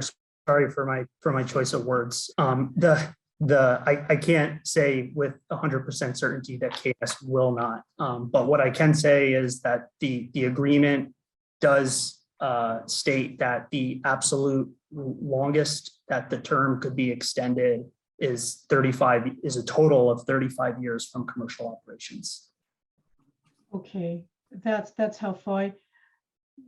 My concern is that we have had several extensions, and it's not just AES, but for other previous solar farms, they were not able to do it. So we are all relying upon representations that this master plan and these housing phases are going to be timely developed. But having sort of this escape clause that everything is tied together. So with the Land Use Commission approval, they could possibly extend both parcel A and B for an additional 10 years. That's according to your lease, right? That is correct. With the commission's approval, they could extend. Okay. So,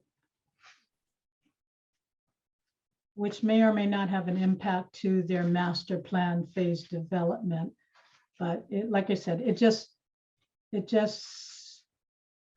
gives me some anxiety on the representations that, you know, they're going to decommission at a certain period of time. But your own lease agreement with them treats the entire parcel subject to the 35-year, it can be no longer. So that could apply to both parcel A and B. But I understand your, all right, thank you very much. Thank you, Commissioner. Thank you, Commissioner Chang. The rest of the commissioners are relieved to see that Commissioner Giovanni has finally raised his hand. So Commissioner Giovanni. Yeah, I just wanted to follow up a little bit. Thank you, Mr. Nick Molinari. I refer to him as Nick, but I don't know him personally. Sorry about that, Chair. And thanks for all the great work that AES has done in the energy sector in Hawaii over the years and continues to do. I commend you for that. Wanted to pick up on this timing issue. Were you watching or participating or tuning into the sessions today when Ms. Sato was testifying? Yes, Commissioner Giovanni. So my takeaway from her testimony was under no circumstances would KS agree to extend parcel A beyond the 2044 and parcel B beyond 2054. Did you hear her say that, or did I get it wrong? Commissioner, I don't want to misrepresent. I know this topic was discussed at length, and I cannot say with certainty. What I can't say with certainty. Yeah, because there's apparent, if that was the case, which I think I heard pretty clearly, that 2054 would be the absolute end date for parcel B, that would render moot your potential for a 35-year term to that property. A 35-year term would go for another 15 years, not 10 more, all the way to 2068, if my math is correct. Well, I think, thank you, Commissioner. I think the way I understand our agreement with KS is the term is 2044 for parcel A, 2054 for parcel B, and then the next provision states that this term can be extended by written agreement between the parties, but in no event can the total term exceed 35 years from the commercial operations date. So if the commercial operations date was as expected, October 2023, 2058. Right, would be the absolute drop dead latest. Yeah, I think you're correct. 2058 instead of 2068, as I referred to earlier. Would it be unusual, or has it ever been done with all of your development, renewable energy development, and any firm development history you have in Hawaii? Are you aware of a 10-year PPA extension ever occurring? We typically want to, as you know, Commissioner, the longer term, the better. So 10-year would be unusual. With that being said, in this case, the current 20-year PPA, we will have already, captured our return on investment. And since there's still, useful life on the system, we feel that we would be able to make a very competitive offering, even at a reduced 10-year term, since the project has essentially largely been paid for, and we're just kind of reusing existing assets. We think that would, it's a risk certainly, but we think we would have a pretty good value proposition against developers who would be starting from scratch, even if they have the advantage of longer terms. Agreed. And in listening to you describe how that would occur or might occur, you see, there's a suggestion of a competitive process. Is that correct? Yeah, it's hard to say, in 20 years what the marketplace is going to look like, but based on what we know right now, the solicitations by HECO are typically competitive. Yes.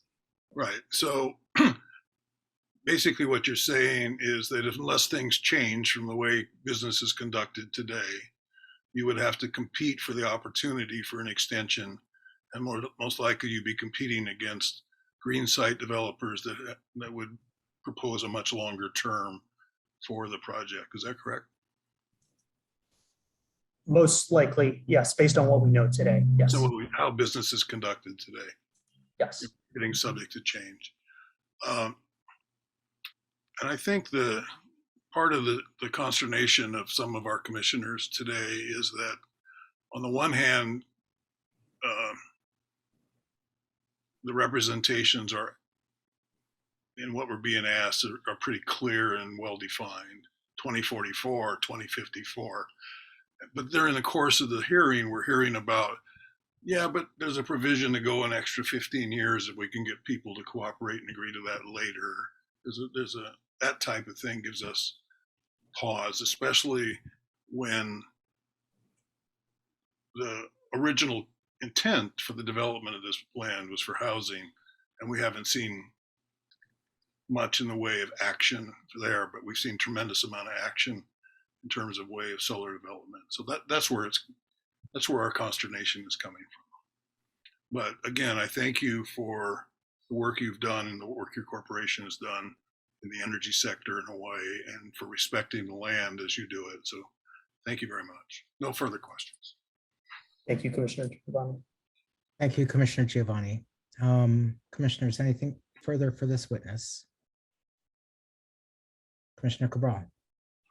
Yes, thank you. I'll be brief. I was reviewing things, and typically I do not recall reading anything in the information I have, and it may be that it was in prior references in the prior hearings, but typically when we're reviewing these photovoltaic petitions, they reference their additional agriculture use on the land. Now, I understand some of your land has already been zoned urban, and so therefore may not be subject to this, but are there any plans of having any agricultural use on this land under or in between your photovoltaic panels that would be, I assume, raised from the ground? Thank you, Commissioner Cabral. So not in this case, unfortunately, because it is zoned urban and would contradict with the city's ordinance about what is and isn't allowed in this district. We do, as you may know, have a number of compatible agriculture operations on existing solar farms on Kauai and other projects throughout the state. But in this case, in those cases, it's ag land. In this case, it's urban, so we will not. So you're gonna have to mow those lawns as opposed to having sheep or goats mow them for you, huh? Okay, thank you very much for the information. It's kind of a waste of situation. Okay, thank you. Thank you, Commissioner Cabral. Thank you, Commissioner Cabral. Commissioner Wong. Thank you, Chair. Mr. Molinar, there's a couple things. First thing, just want to make sure in my mind that when we talk about the decommissioning,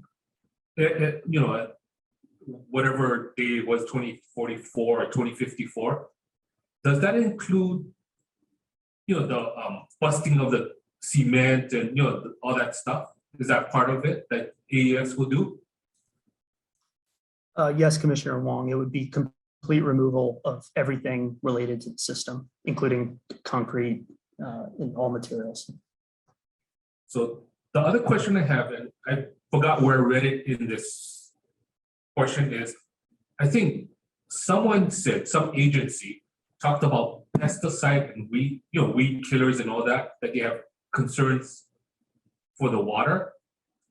I mean, how would AES deal with that issue that it doesn't seep in?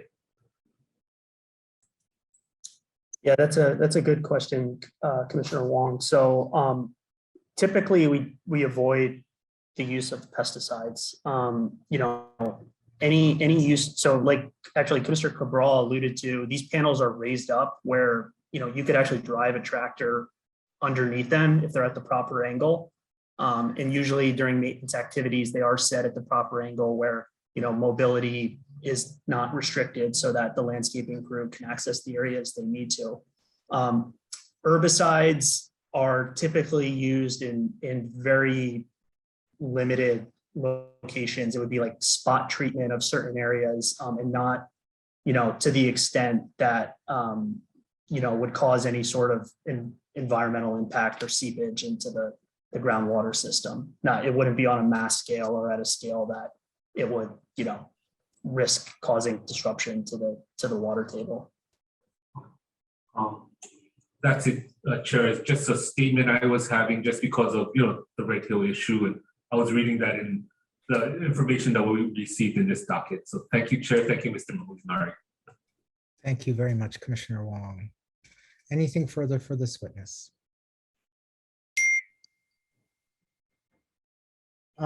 Seeing none,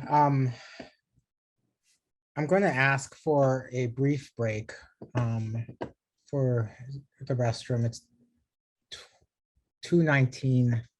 I want to resume at 2:25, and then we will go till 3 o'clock, at which time we will lose Commissioner Wong. Should for some reason the petitioner finish its presentation prior to that, we will end at that time. But if not, we will go as far as we can with petitioner's witnesses today, and then continue at the next time we're able to schedule this matter. We will go into a recess until 2:25, 6 minutes. Okay, we have Commissioners Chang, Wong, Axon, Ohigashi, Cabral, Giovanni, and Scheuer. We're back on the record. If I confused anybody with my remarks right before the break, I apologize. We're going to go till 3. We're going to go to 3. We will end our proceedings today at 3. Should by any chance Ms. Lim get through her next 2 witnesses before 3, we'll stop there. But that seems visionary. So Ms. Lim, would you call your next? Sure. Thank you, Chair. Our next witness is Ms. Lisa Ketley. Good afternoon, Ms. Ketley. Would you affirm or swear that the testimony you're about to give is the truth? Yes, I do. Okay. You're a witness. Thank you. Ms. Ketley, hi. We're in the same room, but I'm going to look at you through the computer monitor. You just confirmed your name to the chair. Would you also let the chair and the other commissioners know who you work for, your business address, and what you do at your job? Sure. Again, my name is Lisa Ketley. I am a senior planner and project manager at Tetra Tech. My business address is 737 Bishop Street, Suite 2340, Honolulu, Hawaii, 96813. Thank you, Lisa. And for the record, a compound question, is a copy of your resume provided as Exhibit 17? And the second part of the question is, would you affirm that your written direct testimony is the document that we filed as Exhibit 28? Yes, my resume is included as Exhibit 17, and a copy of my written direct testimony is included as Exhibit 28. Thanks. So rather than dragging folks through your resume, could you give the commissioners some information about your educational and professional background, please? Sure. I have a Bachelor's of Science in Environmental Studies from the University of Oregon and a Master's of Biological Sciences from Stanford. I've been working on land use permitting and environmental impact assessments for more than 20 years, most of that time in Hawaii. And I've been particularly focused on renewable energy projects for the last 10 plus years. And how about professional organizations related to the planning, permitting, and environmental reviews? Yes, I'm a member of the American Planning Association, both at the national and local levels, as well as the Hawaii Association of Environmental Professionals. Now, Lisa, I know this, but I want you to confirm it to the commission. You've worked on projects that have come before the State Land Use Commission, but have you ever been designated as ever spoken as a witness before the Land Use Commission? No, I have not come as a witness before the Land Use Commission, but you're correct. I've worked on, I think, 4 solar projects that have come before the Land Use Commission previously. So in light of Ms. Ketley's background, her educational background, her professional background, and her history with solar projects, at this point, I'd like to ask the commission if they would please recognize her as an expert in land use permitting and environmental reviews. Any objection from the county? No objections. OPSD? No objection. Commissioners?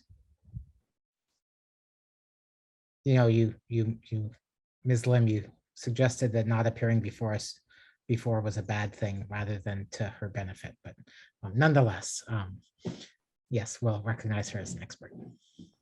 Thank you very much, Chair and Commissioners. Lisa, again, you've got extensive written testimony already on the record, so let's just touch on a couple of the high points. What's your role in this project? My role to date has been to coordinate and oversee various due diligence studies. These have included a biological resource survey, visual simulations, and a glare assessment.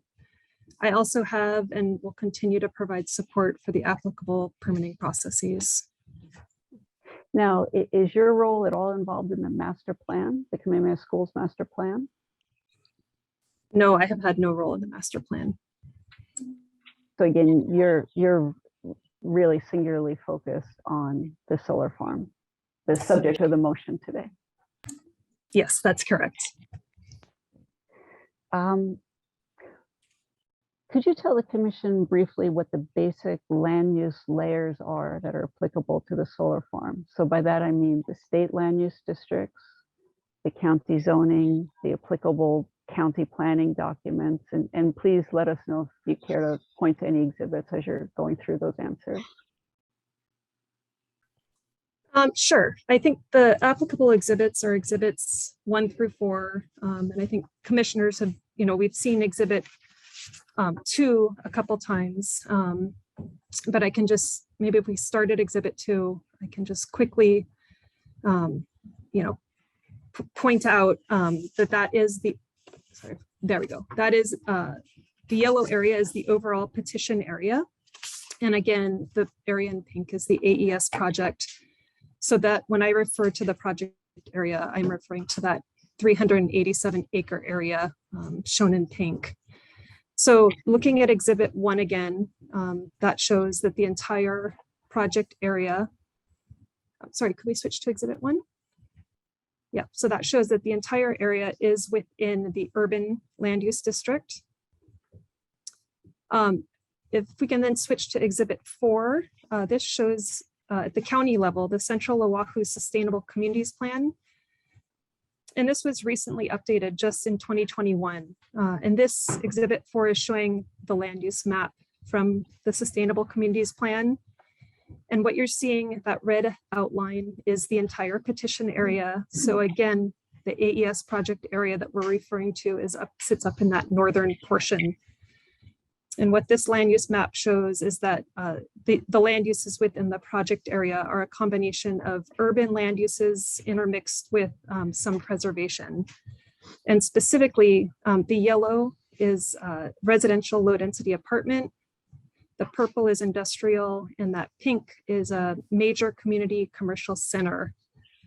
I'd also like to point out that the Sustainable Communities Plan does specifically acknowledge the 2 solar farms on the Wyava property.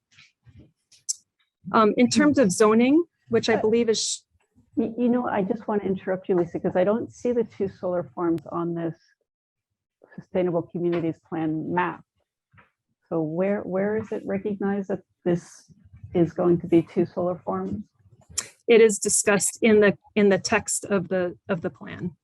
The plan specifically calls out as part of the plan. They're spoken to in the plan itself. And you said that that was just passed by the city council in 2021. Is that correct? Correct. Okay, thank you. Yeah, no problem. So lastly, in terms of zoning, there we go on Exhibit 3. Again, the project sits up in the northern portion of the petition area, and the applicable zones are R5, which is residential, A1, which is apartment, B2, community business district, and IMX, commercial mixed use. And the project area does slightly overlap with the P2 zone, both on the southern and northern tips. So Lisa, with the zoning, the city zoning that's in place, can livestock be incorporated into this solar farm, for instance, within the IMX1 zoning district? No, based on the land use ordinance, grazing is not allowed in those zones, with the exception of P2. But again, that it would just be very, very small slivers of the project area. Thanks for that. Do you still need this exhibit up? No, thank you. Great. Lisa, you mentioned that you conducted or oversaw a few studies that were prepared to look at the impacts of the solar farm. Would you give the commissioners just a big, the big picture overview from the visual simulation studies?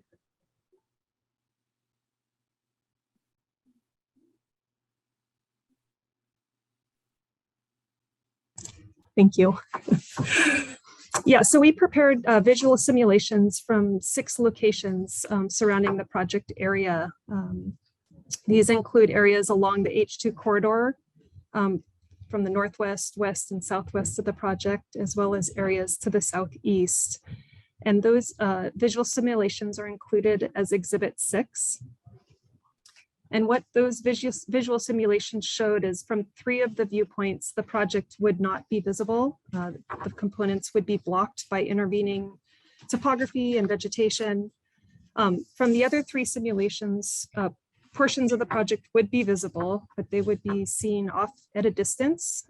They would have very low profile and would not block views of the Ko'olau Mountains, and would be seen in the context of all the surrounding urban development, things like transmission lines, the H2 corridor, and other urban structures. So based on those simulations, the project is not expected to have a significant impact on scenic resources. Thanks, Lisa. And what about a glare assessment? Is there any concerns of glare that would either impact people driving on the roadways or impact the airports and the airplanes flying overhead? No, the project's not expected to have any glare impacts. I think it's important to first acknowledge the fact that the solar modules are designed to absorb as much light as possible. They also do incorporate anti-reflective coating. Furthermore, a glare assessment was conducted using glare gauge, which is an industry standard modeling tool. And the analysis considered a variety of receptors from the surrounding area, including roadways, as well as flight paths. And the model results indicated no predicted glare for any of the receptors. And those results were submitted to FAA for review, and FAA provided a written determination of no effect for the project. Thanks for that determination. Of course, we have these exhibits that we could call up if any commissioners or other parties wanted to see them on their screen. I'll just move quickly to ask you to summarize the biological study.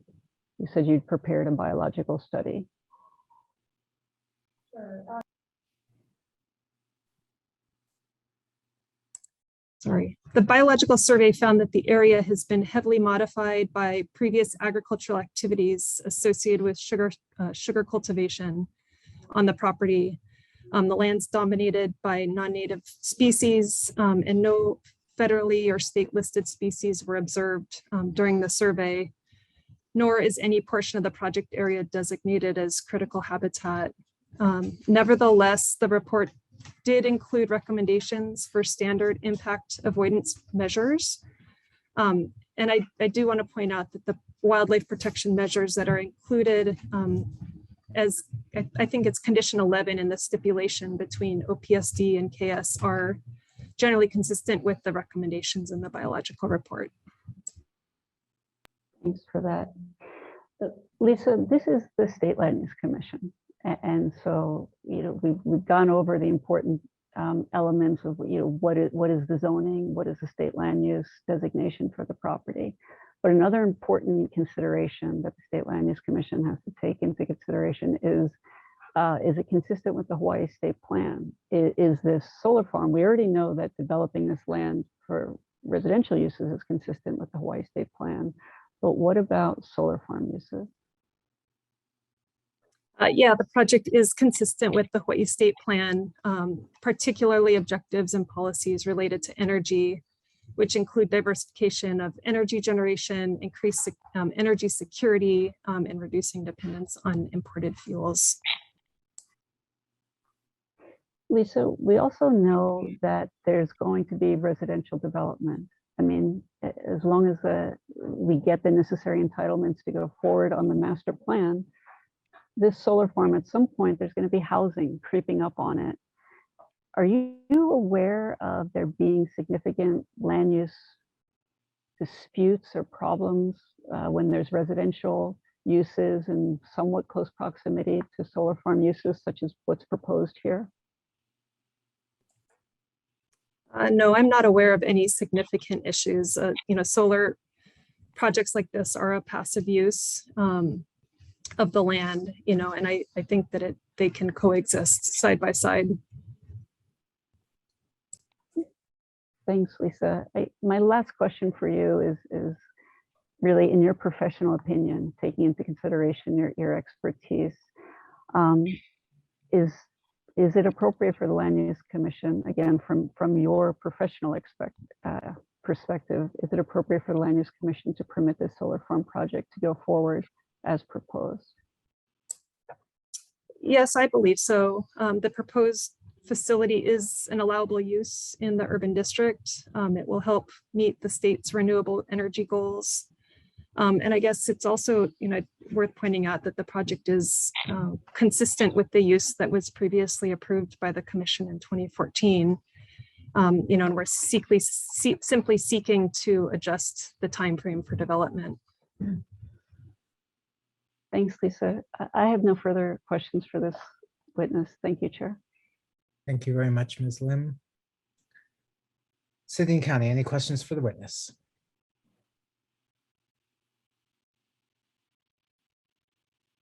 We have comments on some conditions that Ms. Ketley worked on, but we'll save that. They're more language comments, not for her. Thank you. Okay, thank you. OPSD, Mr. Yee. No questions. Thank you very much. Commissioners, questions for the witness? Commissioner Wong? No. Commissioners?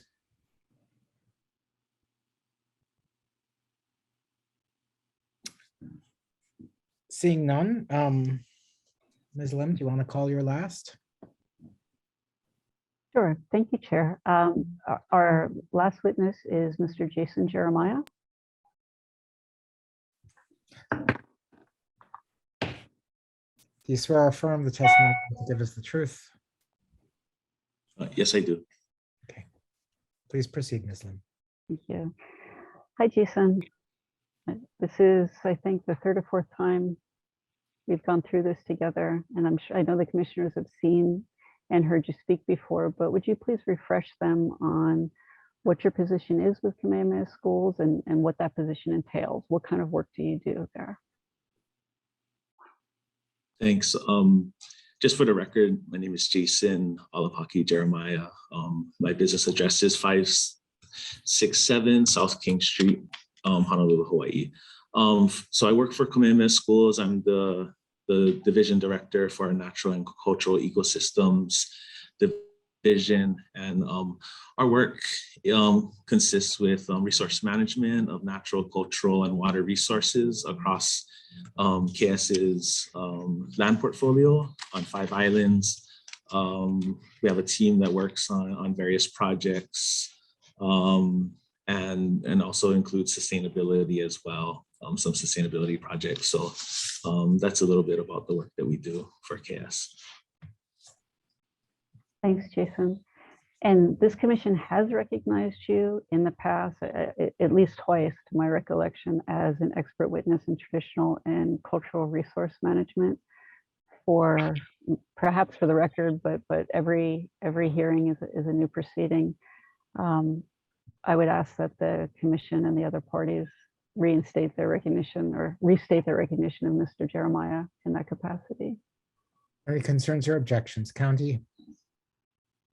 No objections. OPSD?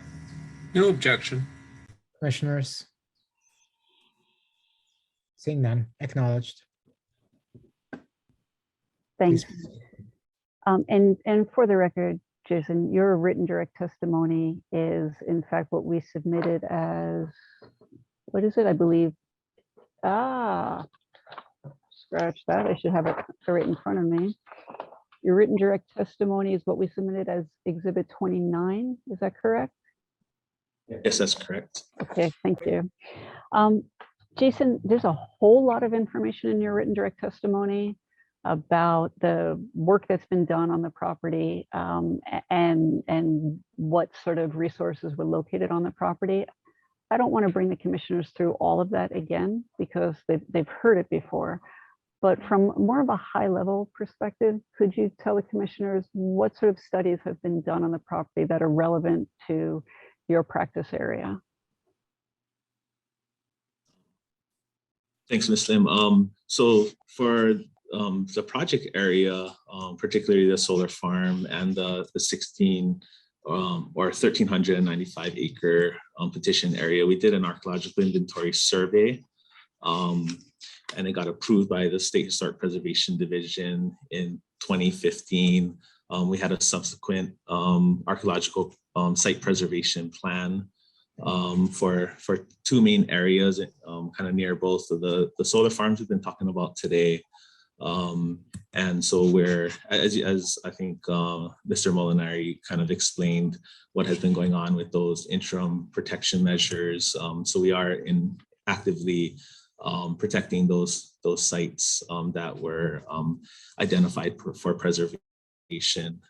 There were subsequent, before with Gentry, some older studies that were done in the 80s and the 90s. And so, we kind of built upon that to then go out and reassess the petition area more recently in 2015. And that's kind of the work that we're basing a lot of our historic preservation compliance on today.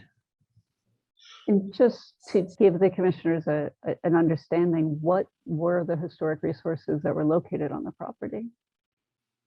Yeah, so when we did our latest archaeological study, we're finding traditional plantation infrastructure, road networks, irrigation ditches, and remnants of the plantation camps. So the most prominent features and the ones that were selected for preservation in consultation with the State Historic Preservation Division were portions of plantation irrigation infrastructure that were within that petition area.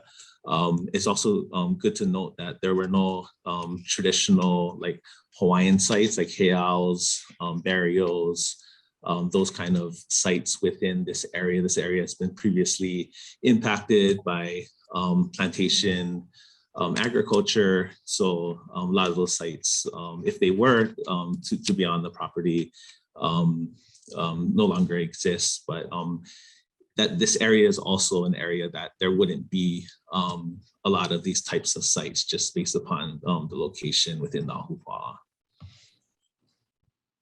Thanks, Jason. So it's clear that there was quite a recent archaeological inventory study done, and there were no what we would consider maybe ancient historic sites. Really, we're talking about turn of the century kind of plantation irrigation infrastructure. But what can you tell the commissioners about any cultural studies, cultural work that's been done for this property? Yeah, so around 2003, Gentry had commissioned the cultural impact assessment to be done on the larger former master plan by Gentry. So that's kind of a foundational work. They were able to interview a number of community members and do that assessment. We built upon that previous work with an ethnohistorical study, which would then go do some additional background research. We interviewed key kupuna and community members in the area, and that was around about 2011, 2012. And that was to really kind of facilitate KS's planning efforts for the whole Ahupua'a of Wyava and some additional lands in the Ewa Mohu. And through all of that, you know, we didn't find significant cultural practices, or we didn't find pretty much, there was a loss of connection kind of to Commissioner Chang's comments and Commissioner Troyer's comments, I think, about that connection piece to the lands. So you know, there isn't any known traditional and customary practices that were identified during those studies. But Jason, we know that KS is going to go forward with an environmental assessment and a master plan and then come back to this commission. So when KS is doing that, is KS just going to simply rely on the cultural studies that have been done so far? Or will there be additional cultural studies done in connection with that EIS? So there'll be additional cultural studies along with the EIS. You know, when you do a cultural impact assessment, you are assessing the impact of the proposed project or development upon the traditional and customary practices within that area. So to use a CIA that was done, you know, previously in the 90s for a different project, you know, it wouldn't take into account the difference in the project. So, you know, as a good rule of thumb and a good best practice when doing cultural impact assessments is to always kind of reanalyze that, go out and understand that, you know, our communities are dynamic, practices may change. We may, people may kind of revive some practices that weren't around when they did the original cultural studies. So it's an opportunity to then engage community and make sure we can do a good faith effort to identify those practices and then assess them upon the project that is being proposed in the forthcoming EIS. But again, based on the current solar farm that's underway, the solar farm that we're hoping the commission will approve now, and the most recent cultural work, which you said was done around 2012. And so has KS any reason to think that there's anybody accessing the property or needing to access any particular resources on the property for cultural purposes? Yeah, based upon our efforts, we don't believe that there are any people accessing the property for traditional and customary purposes and practices. Jason, I'm coming to just about the end of my question, but I do want to have on the record, I know you're familiar with the requirements of the Hawaii Supreme Court case, the Kapa'akai Oka'aina versus Land Use Commission case. Could you just please give the commission your understanding in brief terms, what kind of analysis that requires, and then ultimately your conclusions? Of course, the commission would have to make their own conclusions, but your conclusions regarding the solar farm and the Kapa'akai case. Yeah, so the Kapalkai case is the real general of my understanding is that when a decision comes before a state agency like the Land Use Commission, there needs to be an assessment of potential impacts upon traditional and customary practices, and that should be utilized in their decision making criteria. So there needs to be an assessment of whether that action would impact traditional and customary practices. So that's my general understanding. And then yeah, for this project, I could say that I don't see any impacts to traditional and customary practices. Jason, with that, in light of the time, I'm going to stop and see if anybody else has questions for you. Thank you. Questions for the witness, Ms. Weaver, We have no questions. Thank you. OPSD. No questions. Thank you.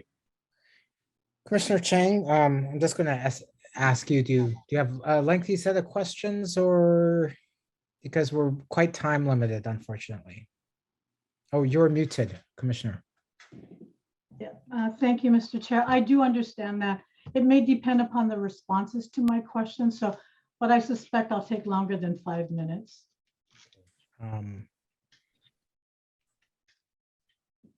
What I'm going to suggest, and I will wait for the agreement of Ms. Lim, that I suspect that while it might not go very long, we're just going to run out of time to question this witness, and it might be most in your client's interest that we pick up the questioning of Mr. Jeremiah on April 14th when we resume these proceedings.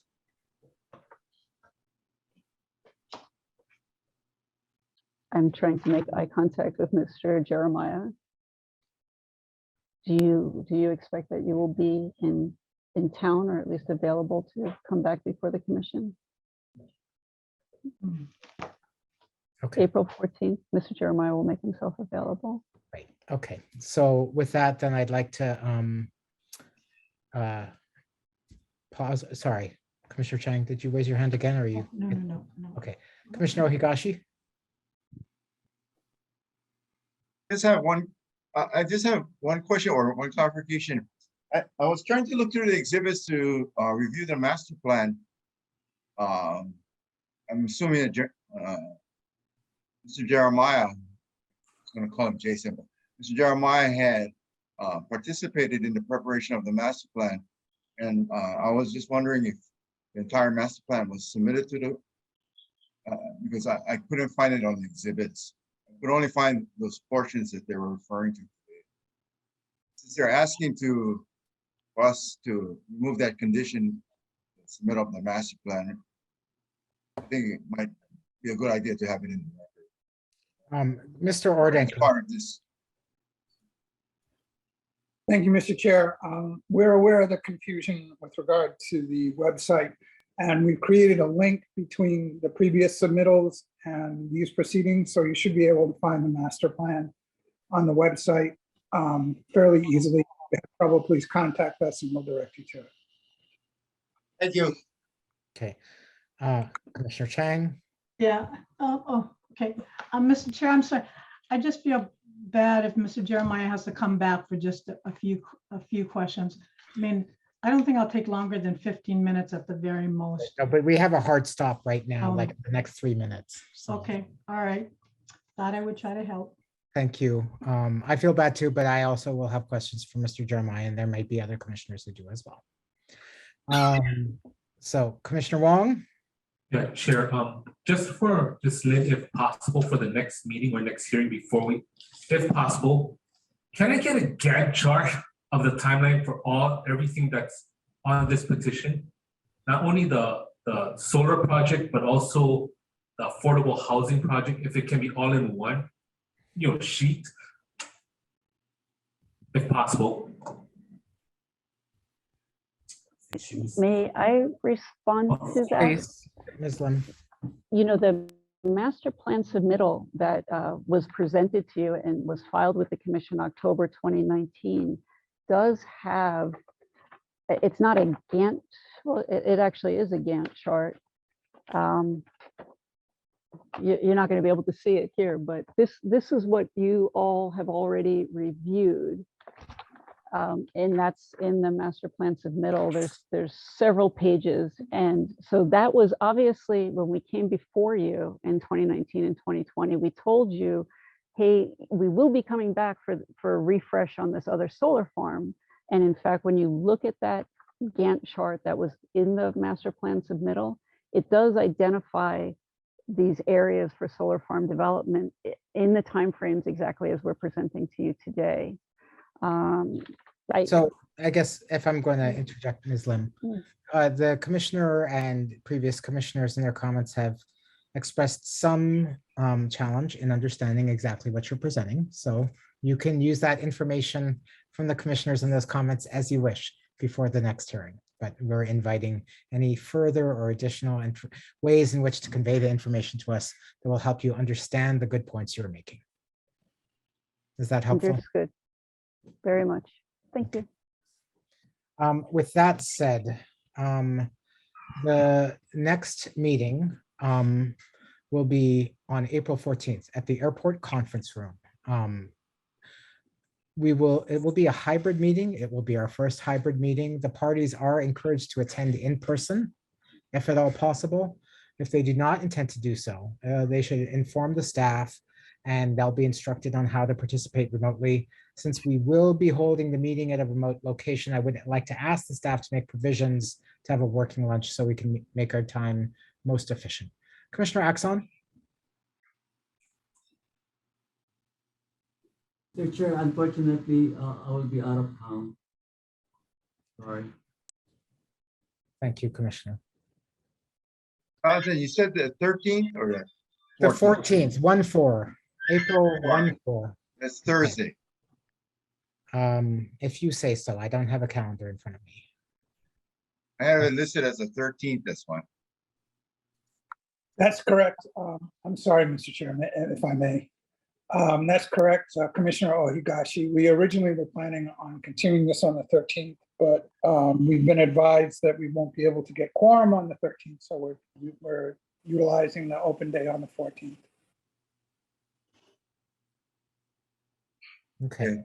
So you're changing my error reservations on this. Thank you, Commissioner Ohigashi. Commissioner Cabral? So are we not meeting on the 13th? Then we're only going to meet on the 14th? That is correct. Thank you. Any questions from any of the parties? I'd like to thank all the parties and the witnesses for their participation today, and I declare this meeting adjourned.